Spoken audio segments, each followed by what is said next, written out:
He controlled his daughters who ran the business and told them what to do, to the point where one of them even lived on his property. He was in control of their lives. And he couldn't let go of it. He would not let go. And people get rich so fast by participating in it that they don't really care about how it's led. Like, people are just coming in and they're saying, I can absorb bad leadership and a bit of immorality because there's so much money to be made here. I told my team it's important for me to advocate on their behalf against you. Whoa, okay. And I said, what the I mentioned earlier that I worked with Warren Buffett's daughter, Susie Buffett, early in my career. And by the way, you own Berkshire Hathaway stock. Back then, it was only $3,000. But you didn't buy it at $3,000? I thought $3,000 was like an outrageous amount for a stock. But what's it worth now? And now it's worth $775,000. Sounds like a pretty good deal, man. That was 40 years ago. That's one of my big messes in life. So, okay, my guest, Reed Phillips. It's great to be with you, Reed. Yeah, and with you too, Dave. You know what's cool about this is that I could take an angle of the interview just very simply with your credentials in M&A and all the deals that you have put together, which is extensive. And we're going to show that. You know, people are going to see what that happens to be. And then also, you're an author, Quick Value, fantastic book. So those parts of the introduction matter. But the thing for me that's coolest about this is that you sold my company 6 years ago. That's the first of 2 times that I sold the same business. Right. And so I know that you know exactly what you're talking about. I'm not going to be talking to you about valuing a business and the key traits of the CEOs that you've worked with that lead that process and what they need to do, how they need to think, how they need to talk, and their CFOs. We're going to get into all those things, you know, the things that are the mistakes, the things that work, the things that you've noticed, how to prepare yourself, begin with the end in mind. Those are going to be great. But what I love about this is that I know what that experience was like actually with you as our investment banker making it happen. And the way that you went about it was brilliant. And the other thing, too, that is cool is that just by way of, that was 7 years ago? I think it was. Yeah. And by the way, it makes my job a lot easier when we work with entrepreneurs like you who know how to create a lot of value, and you did. Well, thank you. It's the partnership between the two of those things does work together. But also, you're an authentic guy. So for 7 years, we've still been in touch. Right, There's no real reason for you to have to be in touch. You've done great things while you're still have so much energy in this. You're not just beginning your career, so it's not like you've got to be going out and just finding all the deals that you can and having to have some sort of like transactional relationship with people just to make sure that you've got something. It's authentic, and you can tell that you care about what's happening for the people as they're selling the business, and that this is the right move for them in the right way. So I just wanted to put that out there because that's my affinity that I have to you. But why don't you just tell people a little bit about your resume in a way that would set the stage a little bit more effectively for the questions we have? Sure, yeah.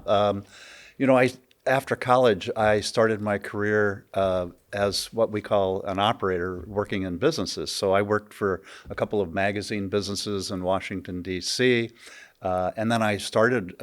companies that we would know. The Washington Monthly for a year, the New Republic, where I was associate publisher for 5 years.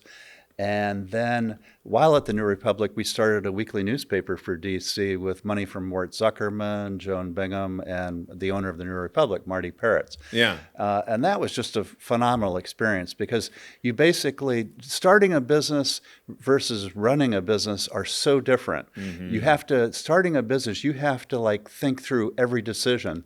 Like, how should the logo look? Who should be on the cover of the magazine? It's completely different than when the roadmap's already there for you. Yeah. And so I loved that experience. And then I went on to start my own magazine, a men's magazine, kind of like an Esquire for fathers called Fathers Magazine. And we successfully published that for a number of issues. Go to the year on this, because a lot of our younger audience is like, this was a long time Could you ago. sound out magazine for me, because I haven't heard that word. True. Magazines. This was when magazines were very popular, and everybody wanted to start one. I started before John F. Kennedy Jr. started his magazine, George. Yes. So well before that. So this would have been around 19.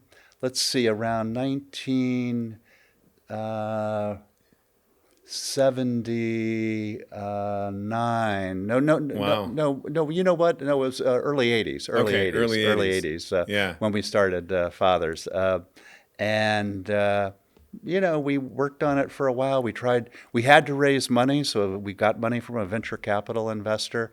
Then we tried to raise a lot more. We needed $5 million to launch the magazine And back in separately. the early 80s. Yeah, So yeah. we're talking about today, what, 40 million? Yeah, it would have been a lot. Yeah. And people were investing in businesses like that back then because magazine businesses worked.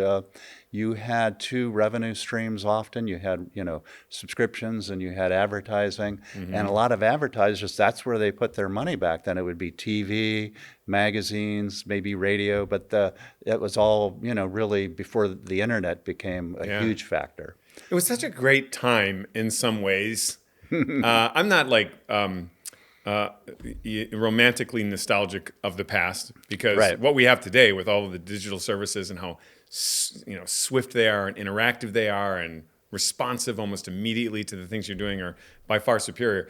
But the simplicity of that day and the understandability of that day. You would Right. try to sell digital today and people are like, huh? This what? And then the algorithm changes. There was like, see this magazine? Yeah.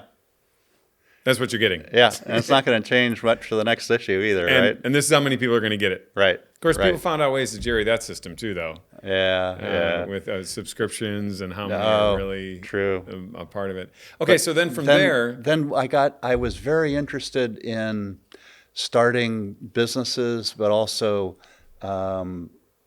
the financing part of businesses. So then I became interested in investment banking. was that your degree? What was your degree in? My degree in college was management science. Okay. I went to college at Duke, and that was the closest thing to a business degree.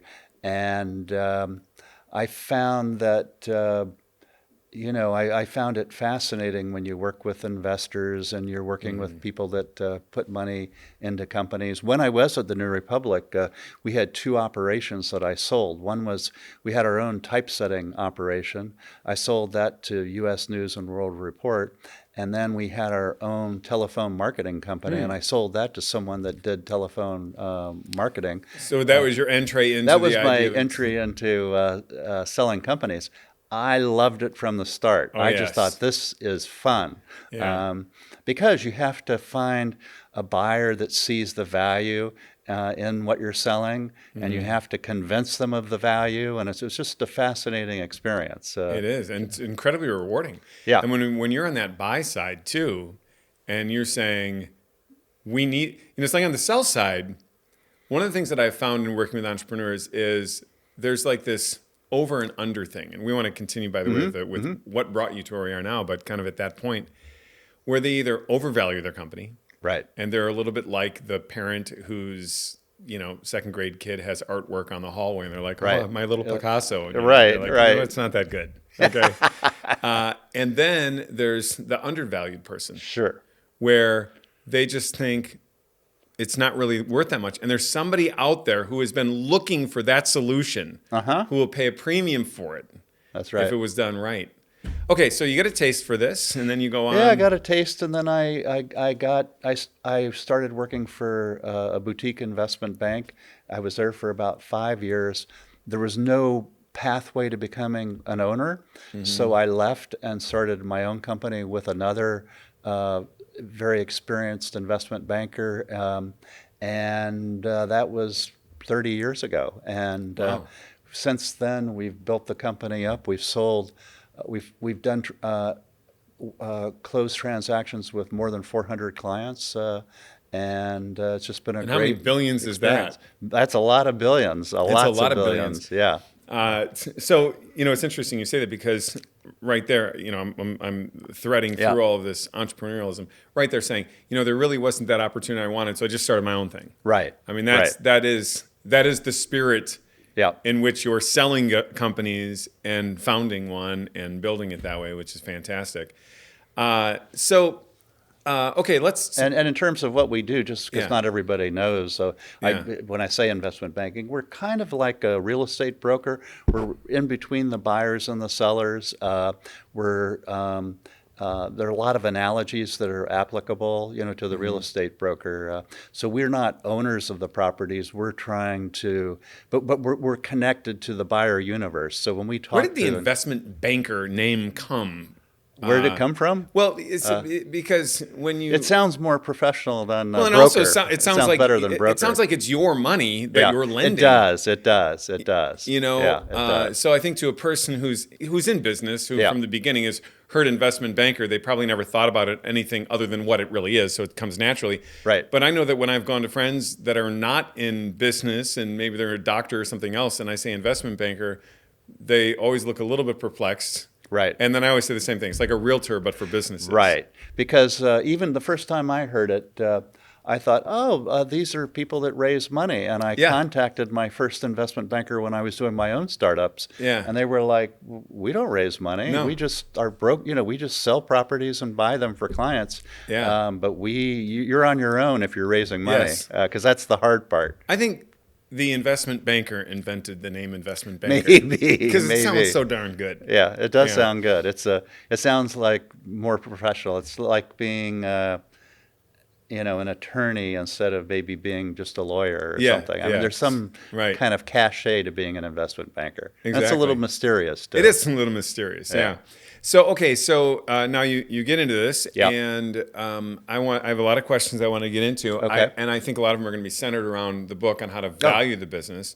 But I do want to take it from a couple of different angles, because there's that starting point. And you said yourself that there's a difference between just plain operating a business and founding a company. Right. And of course, we know the whole story of founders, flounders, where the founders really are. It's almost like that idea that if you promote your top sales rep to sales manager, it doesn't mean they're going to be a good manager, even though they're a good seller. Right. And even if you've got a good idea and you can spark a business, it doesn't mean you can lead it and grow it. Right. And so it takes a unique person, I think, to do both of those things. What would you say, even before we get into the quick value of what the business would be, how should a person think about that side of the business? And what does it take? Who is that type of person who starts the company and leads it effectively? And by the way, where is that point that a person should honestly say to themselves, maybe I'm going to get my equity out of this, but I've got to let go of the reins? Right. I think it's a person who's not afraid, who believes in themselves, and who has kind of a pretty clear idea of what the business might be. Now, a lot of times with entrepreneurs, they'll start with one thing and they'll pivot along the way. And those are the best entrepreneurs, the ones who can pivot when they find that their original idea isn't quite working. And they pivot this way or that way. We've seen that a lot. And you can really create amazing companies, if you have that flexibility and you don't go into it just, determined to only start what you originally thought you were going to start. You have to have that flexibility. You have to have the curiosity. Those are really important attributes for entrepreneurs and people that start businesses. Whereas if you're just working in a company as an operator, somebody else is usually telling you what to do, right? You don't really have to figure it out. And there's a set way of doing things. So again, it's a very different skill set. So you would never say names, but can you think of kind of anonymous examples of where they went wrong? Yeah, definitely. We see there are lots of places where things can go wrong. One is, and we're working with a client now, and they have a brilliant business idea, and it's resonating with clients, but they have overstaffed their company. Okay. They've staffed the company for a much bigger company than they are, and now they're in some trouble because of that. The EBITDA, in other words, is there's not no as impressive. EBITDA. Okay, so there's no EBITDA. So you'd need two things there. Like there are many companies that have sold for enormous revenue multiples. Right, even without profits. Even without profit. And that's because they're showing tremendous growth potential. So they didn't have that either. They didn't have that either. That's what I was going to ask you. They've kind of capped out on their growth, but they haven't right-sized the size of the staff for the size of the business. And that's something you have to think about. And we see that mistake a lot, even in the companies we sell. we'll look at the business and we'll say, well, there's a similar company and their staff is half your staff, but they have the same revenues and they're much more profitable. Yeah. And so some entrepreneurs you have to be kind of lean and mean the whole time. You do. You can't just start staffing. Like if you came from a corporate background, you shouldn't be saying, oh, I'm going to need an HR person right out of the box, and I'm going to need a really high-level financial person. Start off with like a part-time CFO, and you do the hiring yourself in the beginning. Oh You yeah, don't need you got a part-time bookkeeper. Right. That turns into Yeah. a full-time accountant who Right. eventually becomes a controller. Yeah. And And you then can't a CFO. have the company in the beginning that you think you're going to have in 5 years. You have Yeah. to start with and be lean and grow into that company as the revenues grow. And then stay lean, because the interesting thing is too, when a company is fully mature Yeah. and it starts messing up, Yeah. what's the first thing you do? You bring somebody in that delivers lean principles. Right. And they shred Right. everything out and they make it run more like an entrepreneurial startup venture. Right. So like there's no time that the fat cat big government application to private business ever actually does any good at all. You can only eat your foot and then your knee and then your shoulder for so long before you've devoured yourself, and that's Yeah, and what's one happening. interesting thing just comes to mind is when we started some of the earlier companies that I didn't realize. It's a good thing, but it can be a bad thing too. That is, when you start a company, there are no rules inside the company. It's brand new. So sometimes you get people that are attracted to that are going to be negative to your whole situation. They're going to take advantage of the fact that there are no rules. Yes. They're going to try and elevate their role and their position and get things that you ordinarily wouldn't give to somebody just because there are no boundaries set up and there's no, like in a traditional company. You have to watch out for people like that. On the other hand, you get people that they want to build something and they want to create something of value, and they want to do it with you, and they throw themselves 100% into it. And those are so you have to figure out, it's personality-wise, you've got to assess people based on that basis. Are they going to be people that help you build the business, or are they going to be people that try to get as much they can for themselves? Yeah, and by the way, you're like hitting at the core of that new program that we're building on personality optimization. In that that person that I always ask people, I say, hey, if there's this, every one of your employees, say their name and then say these two things. I just wish they were a little bit more. What is that? I wish they were a little bit less. What is that? Even about yourself too. Those things always come out in personality. They're too assertive. They're not assertive enough. They are too close-minded. They're too open-minded. They're not discriminatory on any idea at all. They'll accept all ideas, all these different things. And even setting up entrepreneurship, our personality is the reason why we overhire or underhire. Right. Because we overhire because we're lazy. Yeah. And that's the easiest solution, is just assume we can pay somebody else to do it, Right. and they're going to do it, as opposed to figuring it out more effectively. And the reason we underhire is almost always ego. Right. You can't find good people. Nobody can do it like me. Yeah. And that's why I call the solopreneur the solar prisoner. And one other lesson that came to mind from my earlier experiences is a lot of times you try to hire people because they worked at all the important places, and that can be a mistake because a lot of times when they worked at the important places, the brand kind of sold itself, right? And now that they're working on a startup, you've got to it's a whole different sales approach. You need people that are just very entrepreneurial and selling and doing really all the jobs across the board. You don't need the bureaucratic types that just sit in within a company and can navigate and play politics within the company. You need people that are going to roll up their sleeves and get the work done. And get it done. Yeah. Remember Brian Tracy? Yeah. Okay. Yeah. So I don't know, he's got to be in his 80s now. I don't even know if he's still doing anything, but I remember hearing Brian Tracy when I was maybe 19 years old tell a story that is almost exactly what you said there, and it stuck with me. I didn't really have a practical application of this, but I remembered it, and I was able to draw back on it. And he said that he was hired by a company to help the vice president of sales of a furniture company who wasn't getting the job done.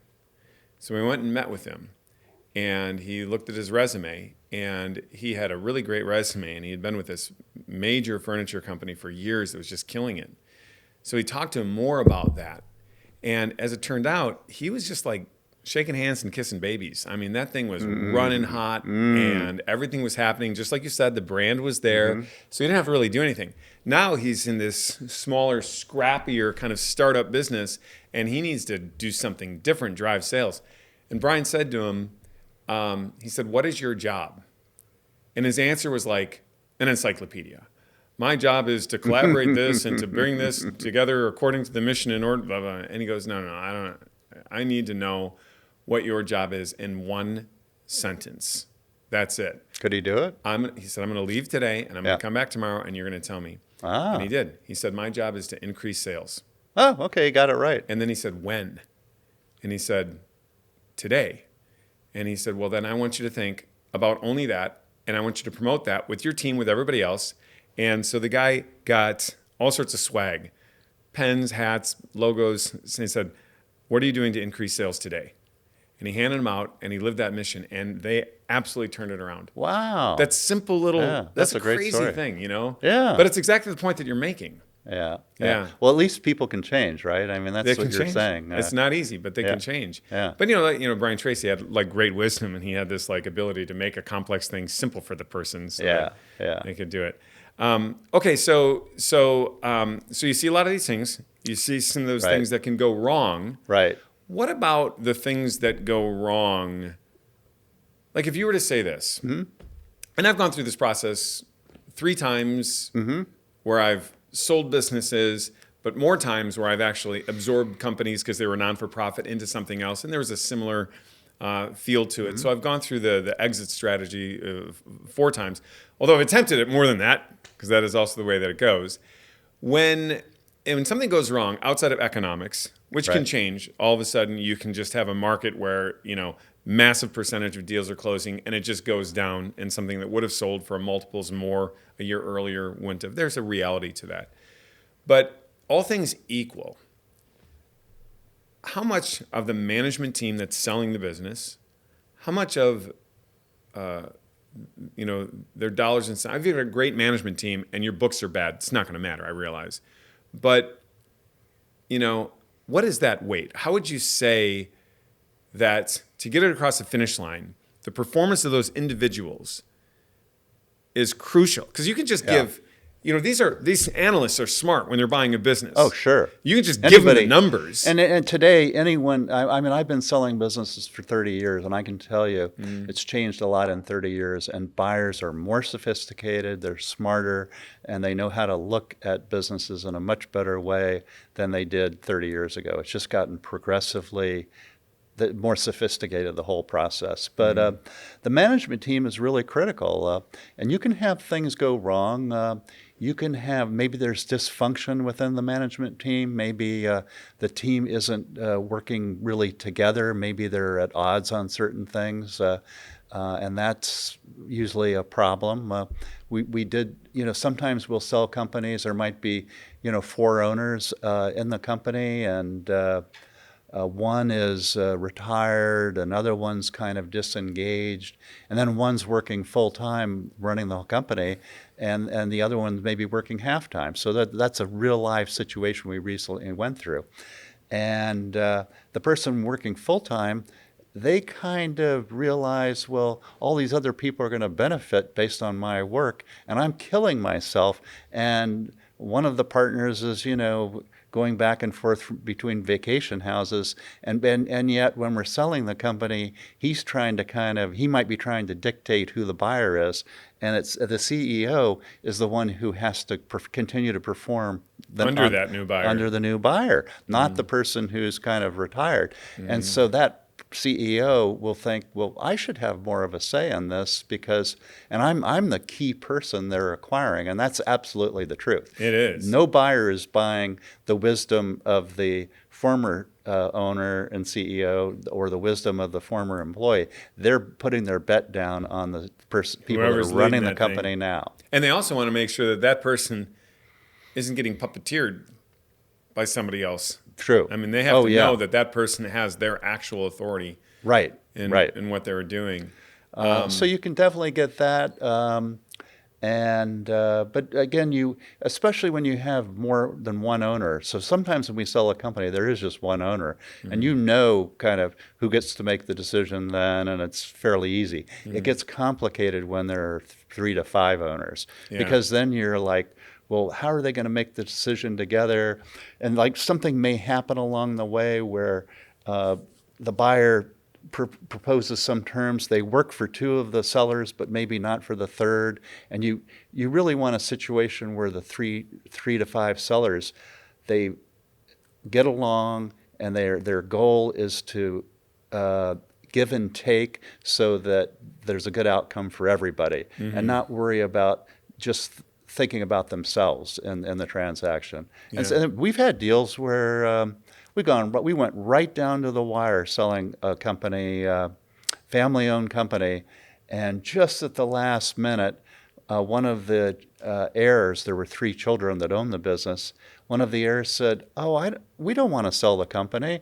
And even though it was a great price and the other 2 family members would have made a lot of money, he botched the deal. It didn't happen. And so there's stories like that often. Personalities are a big part of any transaction. Yeah, it's not just, as you said, it's not just the numbers. It's the is. people, and the people can make just as much difference as the numbers. Have you ever had a moment, and maybe not, but have you ever had a moment where there was like one line that killed a deal from one person? Like you were like, that can happen. Yeah, that can happen. I know exactly where this went. So I think, like you might have a CEO and someone's buying the business, and the CEO says, I only want to work another year, and nobody was expecting that. Yeah. And or here's the way. Sometimes it's we've had cases where a private equity firm that owns a media business, they're selling the media business, and they made the mistake of saying to the guys running the business, they said, if the sale doesn't happen, don't worry about it. We love you guys, and we'll just keep putting money behind you and keep working with you. They should have never said that. Yeah. And here's why. Because when we got towards the finish line, the CEO decided he didn't like the buyer. He even said to me, I'd rather just stay with the guys I'm working with. I don't want to sell to this new buyer. So what they did is, and who knows how intentional it was, they all of a sudden said to the buyer, we're not going to make our numbers. We're going to be off by 20%. And the buyer said, well, then I have to lower my price. And then the private equity owner said, well, we're not going to sell at a lower price. And then the whole deal unraveled. Oh, yeah, just and like that. Then the guys... And you can't pull that back. You can't pull it back. And then the private equity firm had to continue to work with that team for another 2 years. They sold the business for lower price in the future because the business didn't perform. Oh, no. And they should have sold it when they had the chance. At that time. Yeah. But they made the mistake themselves by telling the team, we love you, and you don't have to sell. Yeah. I've never heard a private equity firm do that other than this one firm, and it was a big mistake. That one line blew the whole deal. And by the way, what's interesting too is like that's an internal mistake. It's not like that wasn't between negotiation teams. No. It was the owners and the operators working together to destroy their own opportunity unknowingly. Yeah. I see those things. That was an unforced error. Yeah. One of the companies that I sold, I had a key player that I knew was not going to last. Mm-hmm. And I knew I needed to tell the new owners. And it was a key position too. So it's that's tricky. That's a hard one to say. This key position, just so you know, is we're keeping this together with a little bit of duct tape and smoke and mirrors. Because buyers really want to buy something that's kind of perfect, especially if they're paying up. Mm-hmm. If they're buying something that's not performing well, then they expect to have problems. But when they're paying up and they're stretching on the price, they want it to be perfect. And they're probing all around the entire deal. Even when they're meeting with the management team and doing due diligence, they're always probing to find out what you're trying to hide from them. Yeah. That you don't want them to know, because if they knew That's why that, I had to get ahead of this one, because I knew they would figure it out. They would definitely ultimately figure it out. In a financial meeting, the question was asked, when why don't you give us your presentation update? Yeah, he goes to the private equity group. I want everybody here to turn to the most important page that we all care about, the balance sheet. And everybody in the room was like, the balance sheet? Do you have an income statement that we could look at? And it was like, of course, the balance sheet is important, but not the most important. It's not the most. That's not what the deal is about. Right. The deal is about the income statement. Yeah. And so to say something like, hey, by the way, I just want to do a little brief overview here on the balance sheet, and let's get into the more important thing, the income statement, which is what you're going to be looking at. It was, hey, here's the page that everyone wants to see. And it was basically just a statement of ignorance. Right. And it sets a wrong tone. And because it was like, wait, if you think that, right? What? Yeah. Then what else are you thinking? You're going to wonder about that person's judgment. You're going to wonder about their judgment to make that sort of a statement. And to most people on the management team, they wouldn't have even noticed it because they wouldn't know they're not accountants. They're a lead marketing person, right. They're a lead salesperson or whatever. And it's also not that it's a completely untrue statements. It's just enough for you to say, if that's the guy running my department in finance, that's not going to work. I want them to have a little bit more intuition of understanding their audience in this regard. And so, it is the subtle little things that can take place that you're like, I got to deal with this one now. Well, that is the biggest challenge in what I do, selling companies or buying companies for clients. There are 1,000 things that can go wrong. Yes. And, you need to kind of jump through all those hoops successfully. Or if you have a problem, you need to fix the problem. Mm-hmm. And so a lot of what we do is, it's not just like, oh, do you want to buy this and how much will you pay? It is, there might be, between when you agree to a deal and when it closes, there will probably be 10 things that pop up that could cause the whole deal to crater. And you have to work with the buyer and the seller to solve those problems. And they can be as simple as, the current CEO, she wants the chairman title too. Mm-hmm. And, if she doesn't get that, she doesn't want to do the deal. I mean, little silly. Well, that appears to be silly, but it's maybe not silly for because the it reveals CEO. way more than just that. Yeah. You're like, if that, then what? So, when we sold Best Version Media for the first time, and these numbers have just always which was when we worked with you guys, which was a great experience. Yeah, it was so much fun. And I want to just kind of talk about that story a little bit because we can kind of share it from two different perspectives. And I don't say the numbers publicly, but that was a 9-figure valuation. And then the second time that I sold the business, we were set up to really sell it for several times more than we did the first time, which was great.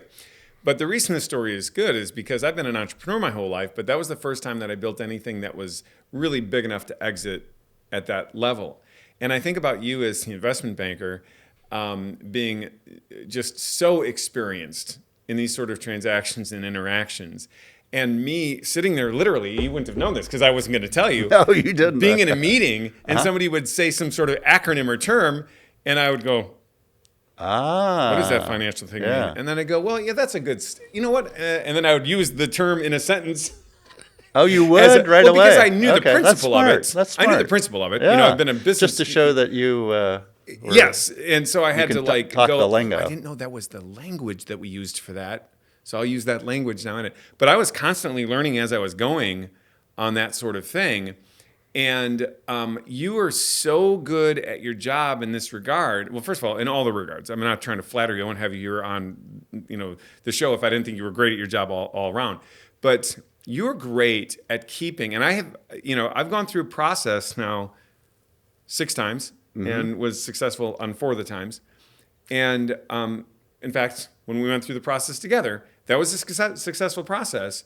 But with one private equity company, we had picked out flowers and dresses, and we were basically getting in the limo to go to the wedding, and that thing just kind of unraveled. Right. And but I remember you were cool as a cucumber the whole time. You didn't overcoach or undercoach. You didn't make anything ever sound like a big deal. It was always almost kind of like Martin Seligman, positive psychology, forward-thinking, optimistic, keep the team confident. Mm-hmm. at all costs, not all costs, but at reasonable costs. So what was that experience like for you guys when you were dealing with us? Because Jack, of course, one of your partners now, he was just like, he's a young guy still today, but Yeah, I think Jack has a similar temperament in terms of working with clients. yeah. I mean, we're there to help you be successful, and we want you to be successful. And What we're keeps not, you calm in the midst we're, of knowing you these guys made know, that's a good question. I think it's part of it is just having been through it a lot of times, Yeah. and seeing that problems can happen, but you can resolve them, and things will work out in the end. And the other thing is, and you touched on this earlier.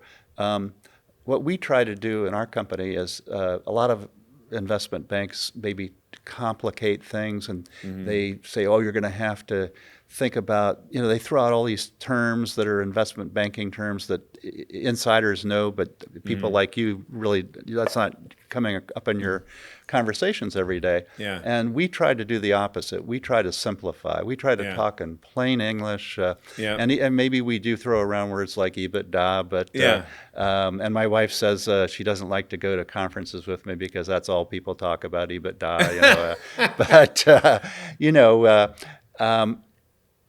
I think that's important. It's just we want you to. It's okay. We want to give you a window into what we're thinking and to our business and the issues that are coming up. And we want to simplify it for you so you can make decisions that are smart decisions. You make the decisions because you're the client. Yeah. We'll never make the decision for you. But I think too, there's a certain wisdom in it because there's like this kind of like maybe immature assumption that just because somebody is good at business, that they know that part of business. Right. Which And is very, generally very they different. don't. I mean, very few people ever get the full exit. Right. So you could be successful in business as an employee, even vice president or president of a company that's well established and not be in the sale process and have never exited at all and maybe never even heard the term EBITDA or had a practical application for what it really truly meant. And then we also know that I don't know, there's a statistic on it. What, 1 in every 10,000 entrepreneurs actually exits? I don't know what the number is, but I mean, exits with a sale that is meaningful. Yeah. Interestingly, we think of clients in 3 tiers. So tier 1 are going to be entrepreneurs like you guys and Best Version Media. When we work together. Then there are what we call strategics. Those are companies that maybe they own 5 or 10 businesses, but they're and they know their business really well, but they're not just running one business. They're running a number of businesses, and they're sometimes they sell off parts, sometimes they buy. And then you have private equity as a third group. Those are all, when we sell a company, those are all potential buyers. When we are going to get a client, they're all potential clients. We like working with entrepreneurs, even though the downside is that they probably never sold a company before, and you have to kind of help them with the process. And it's very emotional. It's, well, I built this company. Are they going to be good stewards when they own it? And you have all kinds of other issues that have to. It's like putting your baby up for adoption. Put your baby up for adoption. Strategics don't think that way, and private equity don't. They're like, it's a transaction. Now, what happens on the other hand is when you work with strategics and private equity, they're more likely to try to tell us how to do our job. They're more likely to say, oh, why don't you do this? Why don't you do that? And and it's not as much fun working with them. Yeah. We can work with them and do the job, but it's an overly controlled process because they want everything to be perfect, and they want you to do things their way. Yeah. And usually working with an entrepreneur, they don't know what they're doing, so you can tell them what to do. You make it up as you go. So it's kind of, and it's more gratifying. Yeah. Private equity, they're like, they sell the company, let's go on to the next deal. Oh yeah, you're making, not always, because people have to start someplace, but you're making people who are well established and where they probably don't have like life-changing money that's coming in because of it. Whereas you have this entrepreneur that's like went into debt and crushed themselves with all these years, and now there's this like life-changing event. Yeah. We just sold one for 2 women that were just great clients, and they were nervous about spending money and growing their company. We helped them realize that if they grow the company and invest, it'll be worth a lot more. So when we first started working with them, I would say their company was maybe worth 25 million. A couple of years later, because of help that we provided in terms of you need a marketing person, you need a real part-time CFO, you need to appoint a CEO who's going to take over when the two of you step back. We sold the company for 50 million. Yeah, and that's they awesome. each own, half the company. That's 25 million for each of these women. That is That's life-changing. life-changing. Yeah. But it's very gratifying for us Yeah. to see that and to Yeah. help make that happen for them. Yeah, that's phenomenal. And they were great at running their business. Yeah. They were one of the top businesses in their industry, and it was nice to see that then they could get the value out of it. And Oh, that's great. because often, you'll have companies, you might have a company and they're really, really good, but they don't know how to scale. They don't know how to make the business bigger. They might be overly cautious. So we often hear some clients who say, oh yeah, I take out $2 million a year out of my business. So I'm happy with that. I don't need to, Yep. it doesn't need to be 5 million or 10 million. And that's kind of the lifestyle they choose, and that's fine. But it means they're going to be limited in terms of the kind of value they're going to get when they sell the company. Yeah, and that happens at all levels. It's interesting. I was coaching one time a guy maybe 10 years ago, and he had started a simple business. It was kind of a finance business in the auto industry. And he was basically a two-man show with another guy. They broke off from a different company and they started doing that. And I said, and they were making a lot of money. I mean, they had millions in revenue and a couple million in profits. And I said, gosh, when are you going to sell? And he goes, well, it's not worth anything if I'm not there. Oh, And I okay. said, Well, that's not good. no. That's walk again your contracts. What do you have going on? And he walked it through, and I said, I'm telling you can get a lot for that. And I said, there's just a couple of very simple things you need to do. Well, sure enough, I don't know, he sold it for $10 million a couple years later. Nice. And All I needed was a little coaching, right? well, actually, this is the thing that's great about it. It Yeah. was like my coaching was virtually useless. All I did was make him aware. Right. Like- and then he had to make the changes. Oh yeah, right? he had to make the changes. He had to Yeah. do all the work. He'd done the work before that too. But he literally had this valuable thing Right. that he didn't even know was valuable. Right. And who knows if he never would have talked to somebody about that and just Yep. one day retired or gave it to his partner or did Yep. something silly like that without knowing it was actually worth something. Well, But it that was. is exactly the premise of my book. And the reason Yeah. I wrote the book is Quick Value is because so many of the founders that we've worked with and that I've worked with over the last 30 plus years, when you first meet them and talk to them, they don't know what their business is worth. Yeah. Or if they have some idea, it's wrong. And we can quickly educate them. But my premise was that owners need to know how much their business is worth, because when you make decisions about how to grow your business or do really anything with your business, those decisions should be based on what it's worth. Yeah. And then you should look every year, you should reassess, am I growing the company and is it worth more or less? And if it's worth less, then you've got to do some things to fix that. If it's worth more, then it opens up new avenues for growth that you might not thought of about before. Because if you might look at your business, I'll give you an example. We had a client. They were, in a media business, and they sold subscriptions and advertising, and their subscription business was pretty strong, and they were always struggling with advertising. So what did they do? They put all their energy into selling more advertising.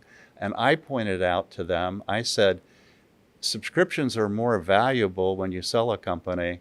Buyers will pay 15 times EBITDA for subscription businesses, but for advertising businesses, you might get 6 to 8 times EBITDA. So if you could continue to grow the subscription part of the business, your business is going to be worth a lot more. Don't worry so much about the advertising. You can try to sell it, but your main focus should be on subscriptions. Yeah, that's a crazy thing. I mean, they're looking at revenue and profit. That's all they're looking And it's at. They're like, not, yeah. I mean, I see that with businesses just in the media side where it's like, okay, you're a reseller of this company's brand product, but you don't really own it. Yeah. And if you were to develop that same product and own it, Right. You'd be worth a lot more. you're worth way more. Right. And sometimes that's not easy to do. Oh, no, I know. But sometimes it's actually quite easy. You were just using a white label service that you could have easily developed on your own and you would be fine. But now you're tethered to that person's success. Right. And that person cutting you off or not cutting you off. You're Rubbermaid to Walmart back in the day. And buyers, that's a critical issue. We hear all the time, especially when we're selling digital media businesses and things. Buyers are worried about what's going to happen if the algorithms change at Facebook, at Google, at YouTube. And what's going to happen to your business? And they're very worried that they don't own that part of the business. It's really, outsiders can make changes that are going to affect the business. Yeah. And it's not considered. It's considered risky. It is very risky. Yeah. So that the general principle of then, being able to value your business and kind of know it quickly. Right. What are the markers there? What are the corporate kind of biometrics that you would use? Yeah, there are a lot of metrics. We identified what we call value drivers in the book, 45 value drivers. A lot of them are obvious. They're like market share, barriers to entry, the ones you hear about all the time, revenue growth, profitability. Those are the ones you hear about. But then there are others that you don't hear as much about that can really have an impact.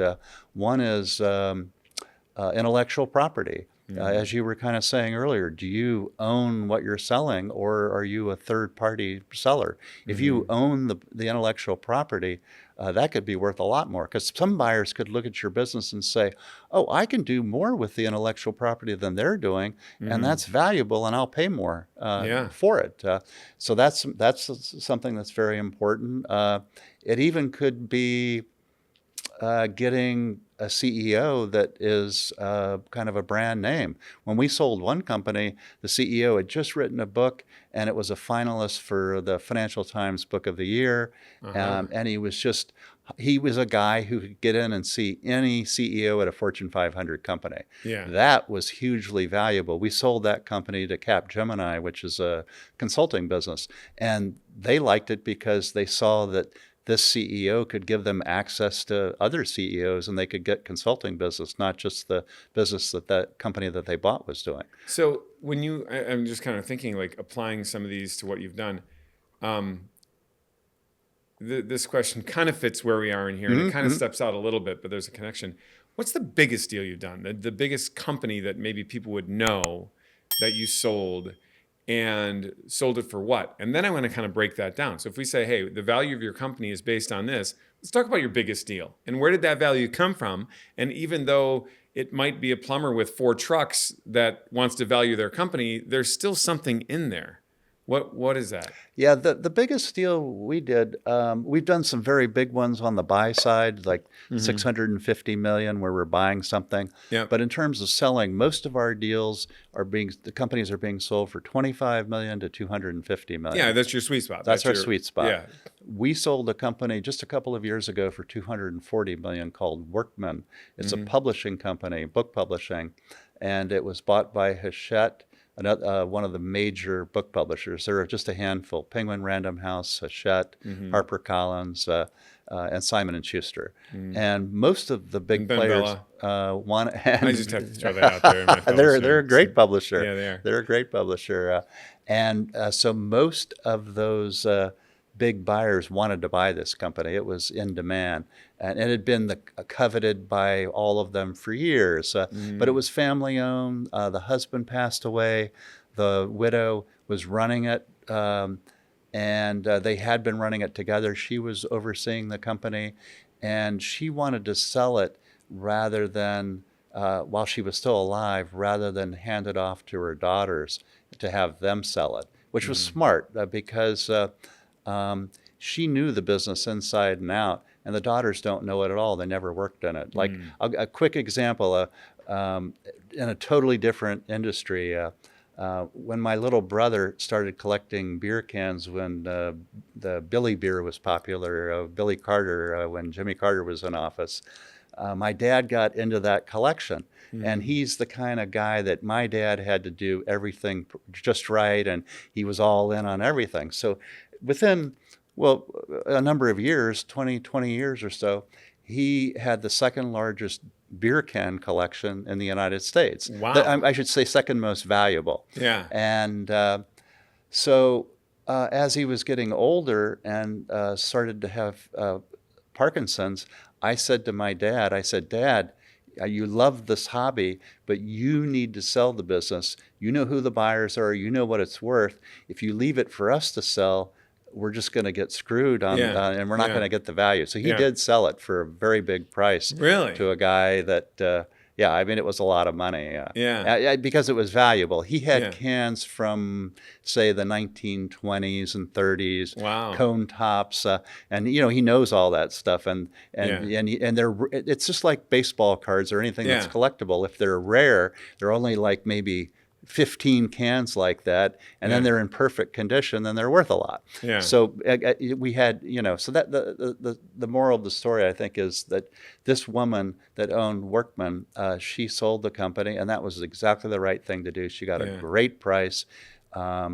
And she was very, one of the challenges for us, but we got it done, was she's very protective of the employees. So Yeah. a lot of times when someone buys a company, the buyer is going to be able to reduce some of the staff. They don't need, say, the HR department because they have an They HR have one, department. yeah. They don't need the accounting department. They already have one. In this case, her rule for the buyer was you can't get rid of anybody for 2 years because they're like family. And the Yeah. buyer agreed to that. And they Yeah. paid a high price for the business. They paid Yeah. $240 million, very high multiple, and she got a great outcome. Yeah. And the funny thing is, she wasn't doing it because she needed the money or to pass the money on to the kids, because she'd already done all of that, making money year over year. She gave 100% of the money to charity. Wow. Yeah. Good woman. Yeah. So, when I think about these things, like this human side of it, people say, vulture capitalists, and Oh, they've right, got derogatory terms for private equity and Right. all these things. And we can understand why some of those stories come out there. But in my experience, those people, and on human nature, most people lie. But most people aren't liars. And what I mean by that is that anybody in a moment of weakness can lie, even about something we're like, I don't know why I lied about that. It's not even important, right? And then there's a liar who lives by lies. Oh, yeah. Right? There's a very different thing. So, any private equity company can have their moment, I'm certain. But most of them are good. Most, I would say 9 out of 10 are great. Yeah. And they what they know how to do is they know how to create more value in the company. It's hard to create more value when you're a jerk. Yeah, exactly. Exactly. And I think when people And are then, like this, and then there are these stories every so often. There's a private equity firm that goes in, strips the company, and then the company maybe later goes bankrupt. And certainly that can happen, but it doesn't happen as often as some people want you to believe, that are detracting private equity. I'm a proponent of private equity. I think in general they do a great job of taking companies that were started by founders and building them into companies where the founder could have really never gotten there on their own. Yeah. They needed the help, and the private equity firm provides the guidance along the way, in addition to capital and other things. yeah, I'm a big proponent. Yep. I've had, the experience of private equity and just meeting many people. I found most of them to be quite genuine and real and reasoned and practical and actually quite fair is what I would also say. Fair is very important. Fair is an important word. And there were a few that I met where I was like, maybe individually this person wouldn't be the most fairest, but they're not necessarily in charge. But by and large, and then even better, on just the exits that I've had, there was none of that. There was not a single person fired by either private equity firm. And the first firm was Bertram. They're a decent sized organization. They'll buy and sell for hundreds of millions. Yep. Okay. And then now HIG, which is Right. massive, you know. And I told you, we just sold a company to them a month ago, just to, around the, and in fact, this is unusual because HIG's big. The same managing director that bought the company we sold bought Best Version Media. So yeah, right, exactly. I know, yeah. it's crazy. And so there's two things too. In the first sale with private equity, we met with their team for 15 minutes every other week besides board meetings. Okay. And basically just updated them. Right. Now, when you're growing your company, Right. and it's going well, and it's profitable, and it's worth way more than it was Right. week in and week out, you know that it's going to go well. They just say, keep doing what you're doing. Yeah. Right. Yeah. But they were very hands-off. Yeah. They were very kind of almost Berkshire Hathaway. Like, we want to buy a company because Right. we already like the way it goes and just make sure it keeps going that way. Yeah. HIG is a little bit different. Oh, are they? Okay. But in a great way. Maybe in the beginning too. And actually in a way that we were excited about. Okay. Oh, yeah. Like, I love and to by hear. the way, not unexcited about Bertram. It's not like, well, we wish Bertram would have been this way. No, it's just a different because approach. they were perfect for where they were, Right. we were with them. And I think they knew it, and they needed to be like that. And they provided the right counsel. They're just good for the company. And then we were like, now we're in this place, and we need somebody to be maybe a little bit more like, to say, we own this many companies. We own so many different businesses. We have so many different assets and so much knowledge that we've got some ways that we want to get involved and cut the numbers a little bit differently, which Bertram cut the numbers in so many different ways too. And then provide a little bit more active encouragement on growth this way, and this way. And they're doing that.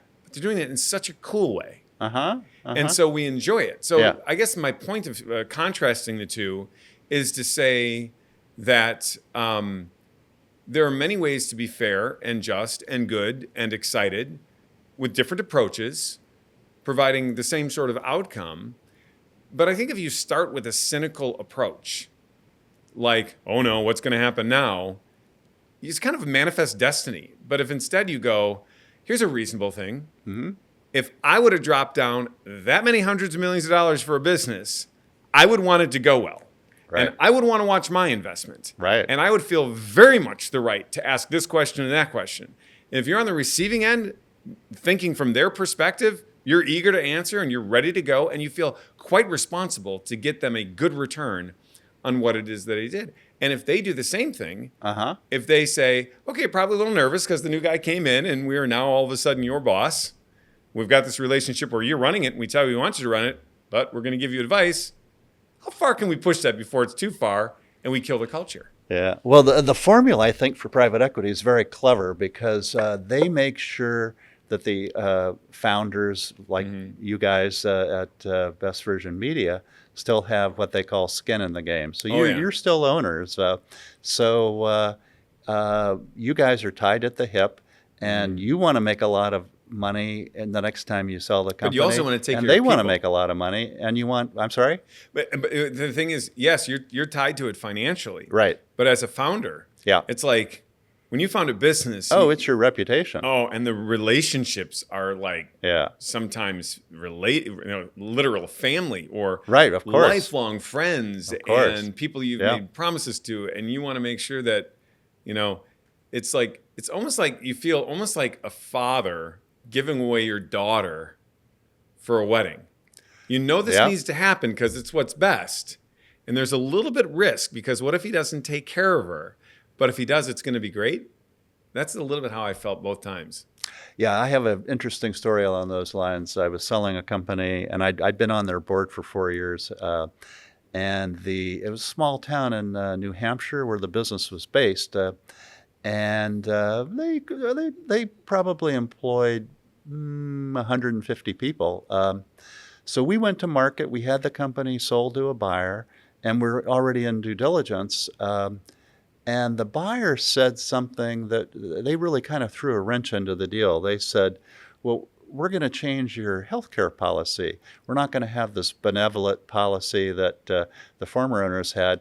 we're really going to make you kind of have your own health insurance. So it was the employees were really going to get kind of screwed there, Yeah. right? So the owner did something that I think was very admirable, even though we didn't get the deal done that time. We did get it done later. He said, he said to me, I live in this town. When I go to the grocery store, I can't look former employees in the eye and tell them that I did a deal that was good for me but not for them. And so he didn't sell. And then we sold the company a couple of years later to a buyer that protected the healthcare policy for a couple of years before making any changes. And he just wanted to be, he said, look, I could sell and move out of town and go somewhere else, and but I would be ashamed, if I left the employees, with something less than optimal after I got a good outcome. Well, I think one of the things when you look at it too is, generally speaking, the principles that keep a business great together. So I actually look at this a couple of different ways. There are a couple of principles that a person can start a company on. One is financial prowess. In other words, it's a money machine. I mean, there's an investment in it, and it's so big, and people can get rich so fast by participating in it that they don't really care about how it's led. People are just coming in and they're saying, I can absorb bad leadership and a bit of immorality because there's so much money to be made here for a period of time. You see movies like this. And we even see, we saw a deal like that one time where the owners were doing something that was questionable. I think they were selling some kind of policies to consumers that they really didn't need, and you just don't like to be involved in businesses like that. No, you don't. Where they're making money, and they were making a lot of money. It looked good in terms of a financial opportunity, but it just wasn't. And then you have all these parasites that get into it too, because they're not following great leadership. They're just following money. Right. And then you've got technology that can be the same sort of thing. Whereas you see a lot of the even billion-dollar technology companies out there that exist today, no names, no whatever, where they're not very good leaders, frankly. Right. And they're discovered to be not good leaders as years go by and they're replaced. But the technology was something that everybody says, everybody wants this, I'm behind it. Right. And they love the idea so much. The technology supersedes the leader's ability to lead. Yeah, I could see that could happen. Yeah. And then there's cult of personality, where people will follow a leader that has a cult of personality because they're so famous they want to rub shoulders. Right. And they want to tell people that they've been around that person. Right. And some of these people have built businesses to a certain level, but then when people talk privately about what they were actually like, it's not a very good circumstance. Oh. And then there's leader-centric companies. Yeah. And a leader-centric company is one where, sure, it's got a good financial opportunity, and it has a good product, and it has maybe it could be a captivating or not leader, but it's run on all the things you want. It's what it's run on? Great pillow talk. Honey, they're fair. Honey, they treat me well. Honey, my opportunity is good. I'm respected. They say thank you. And that's really what most businesses have to function on. So that's good for private equity too, because private equity can say, what type of a company am I buying, and who really leads it? And it gives them an insight too into that entrepreneurial world. Okay, so we were selling a company once, and it was fascinating. It would have been our largest sale. A father had owned the company, and he was our client, and we were close to him, but he was very hard-driving CEO. And we were in the sales process, and he turned the company over to his son in the middle of the sales process because he didn't want to have to lead it going forward. He wanted his son to do that. The private equity firm that wanted to buy the company put the son through a personality test, and they came back and they told us, I don't know if they told him, the son, this, but they told us, they said, he got the lowest score we've ever seen. And even though it was a company that minted money and everything, they stepped back because they said, he's not a good leader. And he's not the right person to take this company forward. And so, It is interesting, having gone through the process a few times with Bertram in particular. I mean, they probed everything. They do. Oh my gosh, I took this personality test and this personality test, and this IQ test and all that kind of stuff. And I learned things about myself that I didn't even know about myself. You were smart. You got to. Well, I was like, I hope I pass. I mean, I don't know what's going to happen here. This is going to be a pretty dark day here. Maybe we don't even want to try to sell it because I don't want to know. But those things are really valuable. They're good tools for people to be able to make changes, and that's one of the things we're doing. Okay, so let me if we can go through this process. Yeah. Somebody's saying right now, Reed, I am an entrepreneur. I've just watched what you had to say here. I don't know where to start. Mm-hmm. What do you give them as a game plan and how to start this process? In terms of a sales process. Start the sales process. What I always say is, and I just said this recently to a couple of women that are running a company in Atlanta, and a nice company. I said,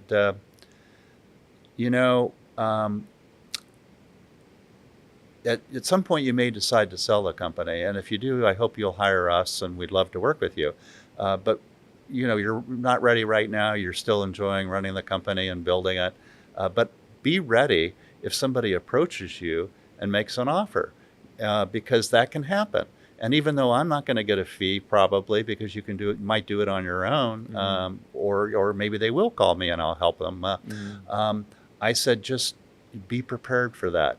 And they shared their revenue and their EBITDA with me, and I gave them a ballpark valuation range. And I said, well, your company's probably worth X to Y.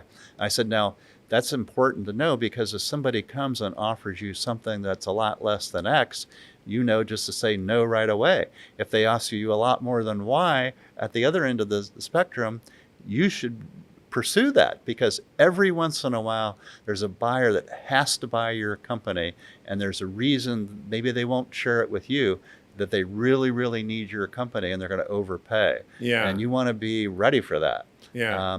That's almost always strategic. And always a strategic. Yeah. Almost never would be private equity. Because in private equity, I've experienced the other, where they're like, you know what? Looks like you guys, we're going to give you a multiple of, 100. Not really. Okay. Yeah. And then all the owners are buying their yachts and their big houses and their mansions mentally and emotionally. And then they go through the process and they whittle it down.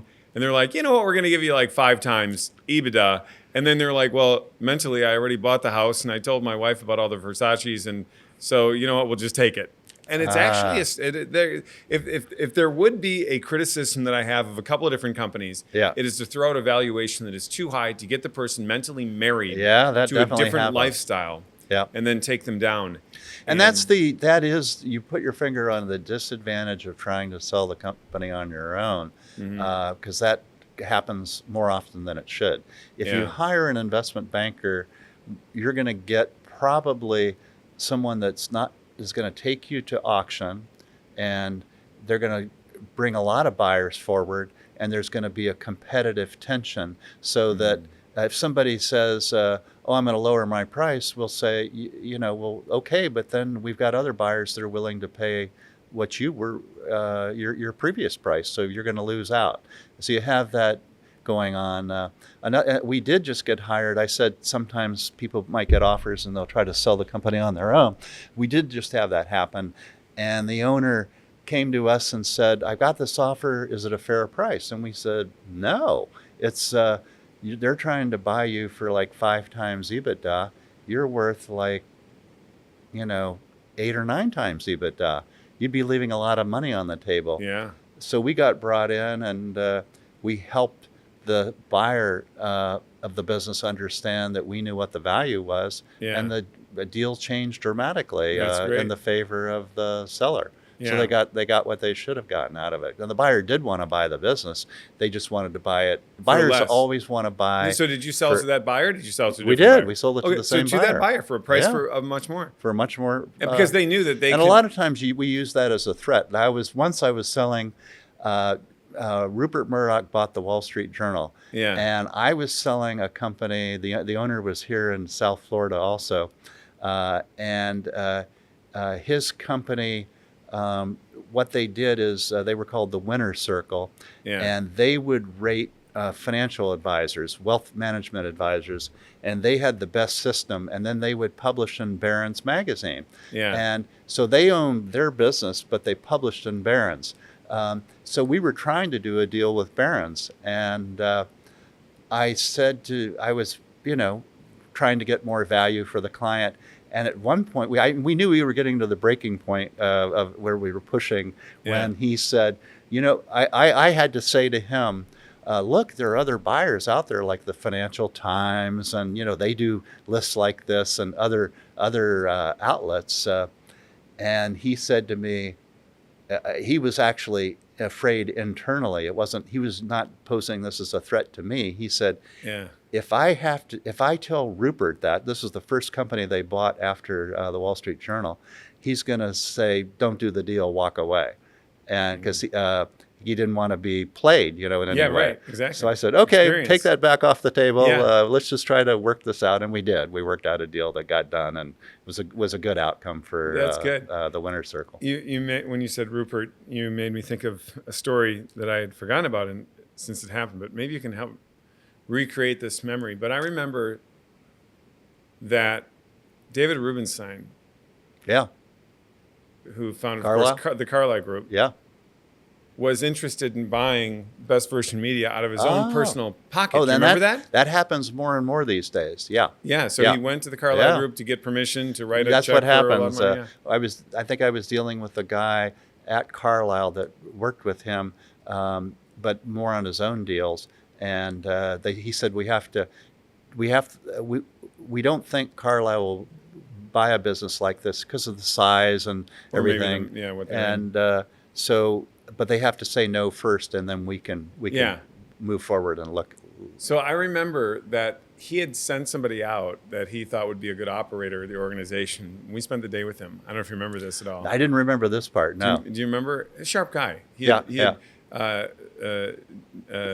Rubenstein had bought a couple of other companies and had him operate them. And so he thought maybe he'd be a good fit here. And then David was supposed to come out on a Monday. Okay. I don't know if you remember this, but I was all set, dressed and ready to go to meet with him and show him the business. And he said he can't come because the Prince of Saudi Arabia invited him out to a meeting. Do you remember that? Yeah. So I was bumped for the Prince of Saudi Arabia with David Rubenstein, which worked out just fine. It is harder when you work with celebrity investors. I put together Time Out New York, which was a magazine about the city based on Time Out in London, very famous magazine, and the founder of Time Out London had hired me to help him. And we had as investors already a group called the Clark Estates, which they own baseball. They own Cooperstown Baseball Hall of Fame. They own a lot of hospitals. They had, at the time we did the deal, they had $1 billion under investment. We also brought in William Louis Dreyfus, and his daughter is Julia. Like one time I'm having a meeting with William at the very top of the Chrysler building, and he says, "Oh, my daughter's on the phone," and he put her on speakerphone, and she was, "Hi, Daddy," and it was just funny to listen to the conversation between a well-known actress and her father. And then we had the third investor was going to be David Geffen, and then all of a sudden, Geffen was in on the deal, and then just really a couple weeks later, he was out again because he said, "Oh, I'm going to form a new company with Steven Spielberg and the other guy, what was it? The guy that had a Hollywood background, Katzenberg, I think." Oh, yeah. So they formed that, SKG company, and he all of a sudden couldn't do our deal because he was going to do that deal. It's so funny, the way these things work. What is it? The guy, he was the president of CNN for a while. Jeff. Oh, I know who you're talking about. Yeah. What is his last name? I can't remember. I could picture him. He was when he was let go. It was not like a great thing. I think there's. Yeah. Oh, that's it, Jeff Zucker. He was in a relationship with a coworker. All that. I first met Jeff, by the way. I used to go to these lunches once a month called Media Roundtable, and we would have well-known media people come in. So Jeff was at that time the producer of the Today Show. Yeah. So he came with Barbara Walters, but he was, and it was interesting because all the guys that were my colleagues at this Media Roundtable wanted to talk to her, and I spent time talking to him, and he was fascinating, Yeah, it's an interesting thing, too. My politics are different than CNN as well. Right. But he called and was interested in buying, so he invited me to New York. Yeah. And we had, just lunch. It was just like three of us. And it was a delightful conversation. What was interesting is he, at that point, was with Redbird? Yeah. And so he was, basically said, here's hundreds of millions, go buy stuff. And so we were one of the first companies that he looked at. Those can be great opportunities. What was interesting about it is that there's a lot of people that you talk to that are like the celebrity investor or whatever it might be, or well known. Right. Yeah, he wouldn't be a celebrity, but he would be a well known figure. Who, this is the way that you have your meeting with them. Oh yeah. Go ahead. Oh yeah. No, I hear you. Yeah. Yeah, they're He was distracted. completely the opposite of that. Oh, he was engaged. He was fully. very much the opposite of that. He was very engaged. He was very good. thoughtful and responsive to. Didn't go anywhere, but it's just interesting, kind of thinking about some of those. One of the things that always fascinated me is I mentioned earlier that I worked with Warren Buffett's daughter, Susie Buffett, early in my career. And by the way, you own some Berkshire Hathaway stock now. Stock, I do. okay. And did you? Back then, it was only $3,000. But you didn't buy it at $3,000. I didn't. I thought $3,000 was like an outrageous amount for a stock. But what's it worth now? And now it's worth $775,000. Sounds like a pretty good deal, man. That was 40 years ago. I missed out. That's one of my big misses in life. In terms of investments. But what always fascinated me was he's a value investor, and when he buys companies, he's a value buyer. Yeah. So, and do you know Warren? Have you met him? I met him. Yeah, and really impressive. I met him once. I corresponded with him, trying to invite him to speak at something once. A very gracious guy, so what people don't realize is a lot of people want to sell to Warren Buffett. And if you do sell to Warren Buffett, your company, you're going to be selling at a discount because he never pays a premium. No, he is a discount buyer. He's an undervalued so that's guy. how he buys. And so I'm always amazed when someone says, "Oh, I sold my company to Warren Buffett." I mean, that's great, and he's a good guy and everything. But you sold it for maybe 20% less, than what you could have gotten. Than you would have, because he's just not going to overpay. I remember, and people just don't. So that's an example of a trophy kind of buyer who you can tell everybody you sold to him, and most people, 9 times out of 10, they're going to think that's amazing. Yeah, you I must may be one of the amazing. few guys who is going to say, "Oh, you surely could have gotten more money." Right. You're expecting, hey, I sold my business to Warren Buffett, and you're expecting somebody to say, "Wow, that's cool," and you're like, "Oh, I'm sorry." Well, where it's going to go once he owns it is probably a pretty good place. That is. Yeah. Once Warren Buffett owns it, it's going to be a well-run company. I remember. And if you're concerned about your legacy, and a lot of owners are, then you're in good hands. We were selling a company for a guy once, and he sold his earlier company to a well-known technology publisher, and when we were trying to sell this second company, and the big publishers at the time, Ziff Davis and CMP, and there were a couple others, weren't interested. But we had another buyer who was like a no-name company. He wouldn't sell it to them because they were a no-name company. Really? He was worried about his legacy. Well, it was not worth it to him. This has been woven through this conversation, but that's another personality thing. Right. That is like when ego gets in the way. And I see people like bite down on their ego like so much. You're going, wait, stop. You see what's happening right here. And of course, pride comes with an equal dose of blindness. So mostly they can't see what they're actually doing there. But what people are willing to trade off for ego is fascinating. I mean, you've probably seen people give up tens of millions, hundreds of millions of dollars due to their ego. Yeah, I'll give you another story. I'm giving you a lot of the bad stories. There are a lot of good stories, by the way, too. But you can learn lessons through the bad stories. You can, absolutely. I mean, I wish we'd given this owner a personality test before we were selling his company. This is a guy who had 5 companies, and one of them was public. So every time I met with the guy, every 5 minutes he was looking at the stock price of the public company, and it was going up, and he was feeling like he's he's the man. He's the man. And we were selling a company, and his 2 daughters are running it. And so it's a nice company. We had offers for, I think the first offer was like $120 million. We wanted to move forward. And buyer was private equity. So the buyer comes down to meet with him, and all of a sudden he introduces 4 or 5 new things that any buyer would say, I'm walking away. He introduced, Oh. well, now I want you to buy the building. Media companies, you don't usually don't buy the real estate. I want you to buy the building. And then he gave him 4 other things. And the guy just said, I can't do those. So he had to walk away. We brought in another buyer, and I brought him in because he said, I'll do all 5 of those, but I'll pay less for the company. I'll pay 110 million, not 120, but I'll take the real estate. Take 'em. Yeah. I'll do it. Yeah. And then the guy put up more roadblocks, and I finally realized, see, it was psychological. He was selling his daughters to somebody else, and he could no longer control them.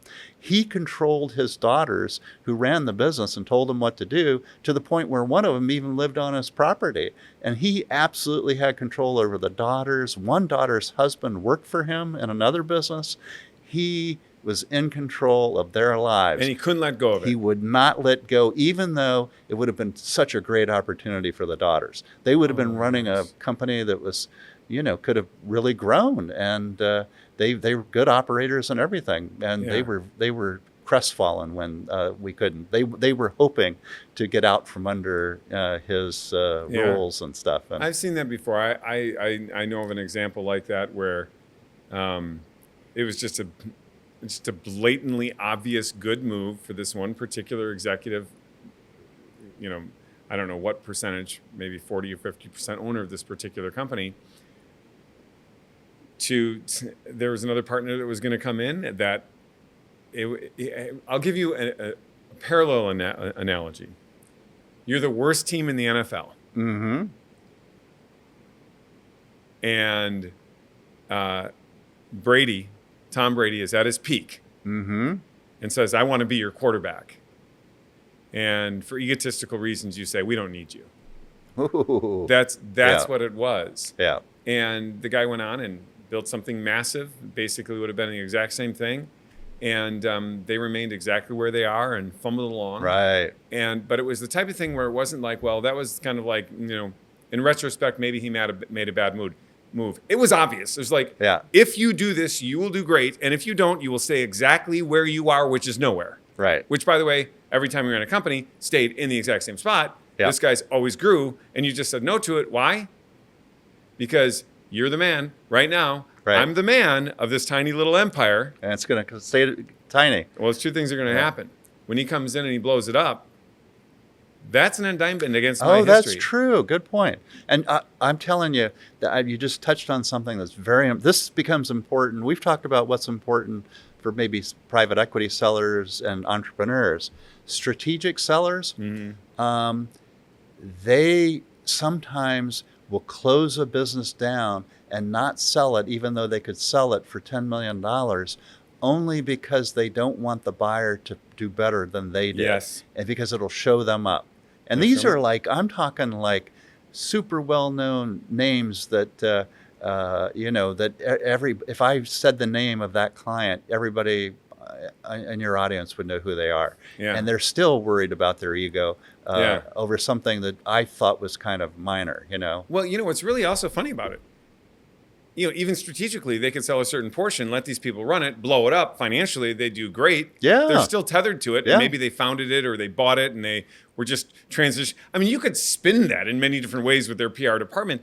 In this particular case that I was talking about at that entrepreneurial level, you're literally looking at something where you're saying my net worth could go from $1 million to $40 million.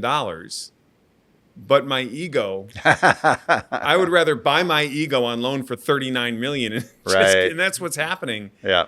But ego does a lot of crazy things, and you see it in the pride that comes in. Okay, so let's turn the tables. And let's talk about one of the greatest heroic moments that maybe you had as the investment banker, or maybe that the operator had to save the day. Mm-hmm. Where you didn't think it was going to go right, and they came in and they played it just right, and it went well. What comes to mind?